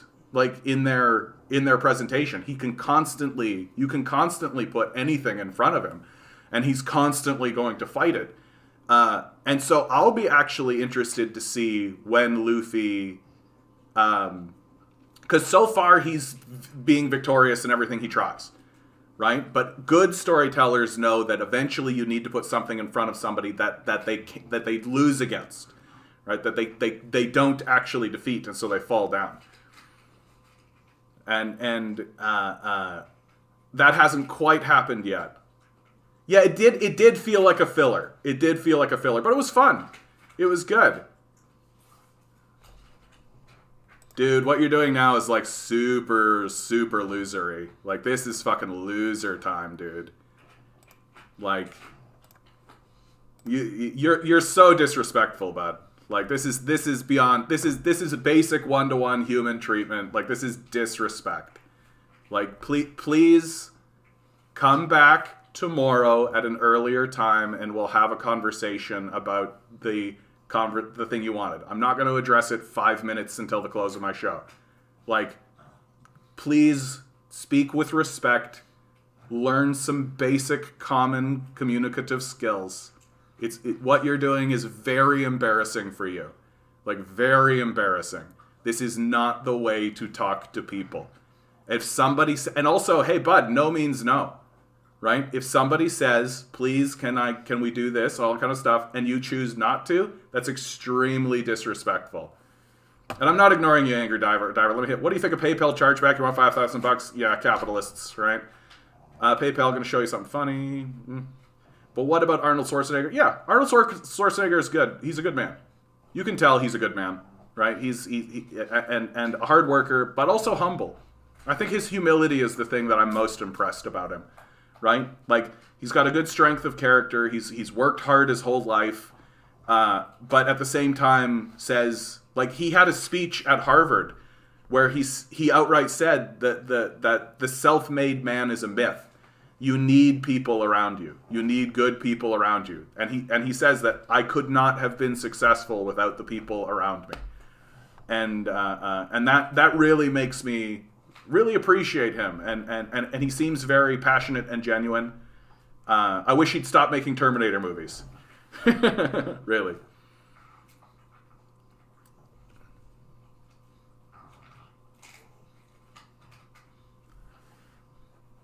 Okay, guys, we're gonna call it. I don't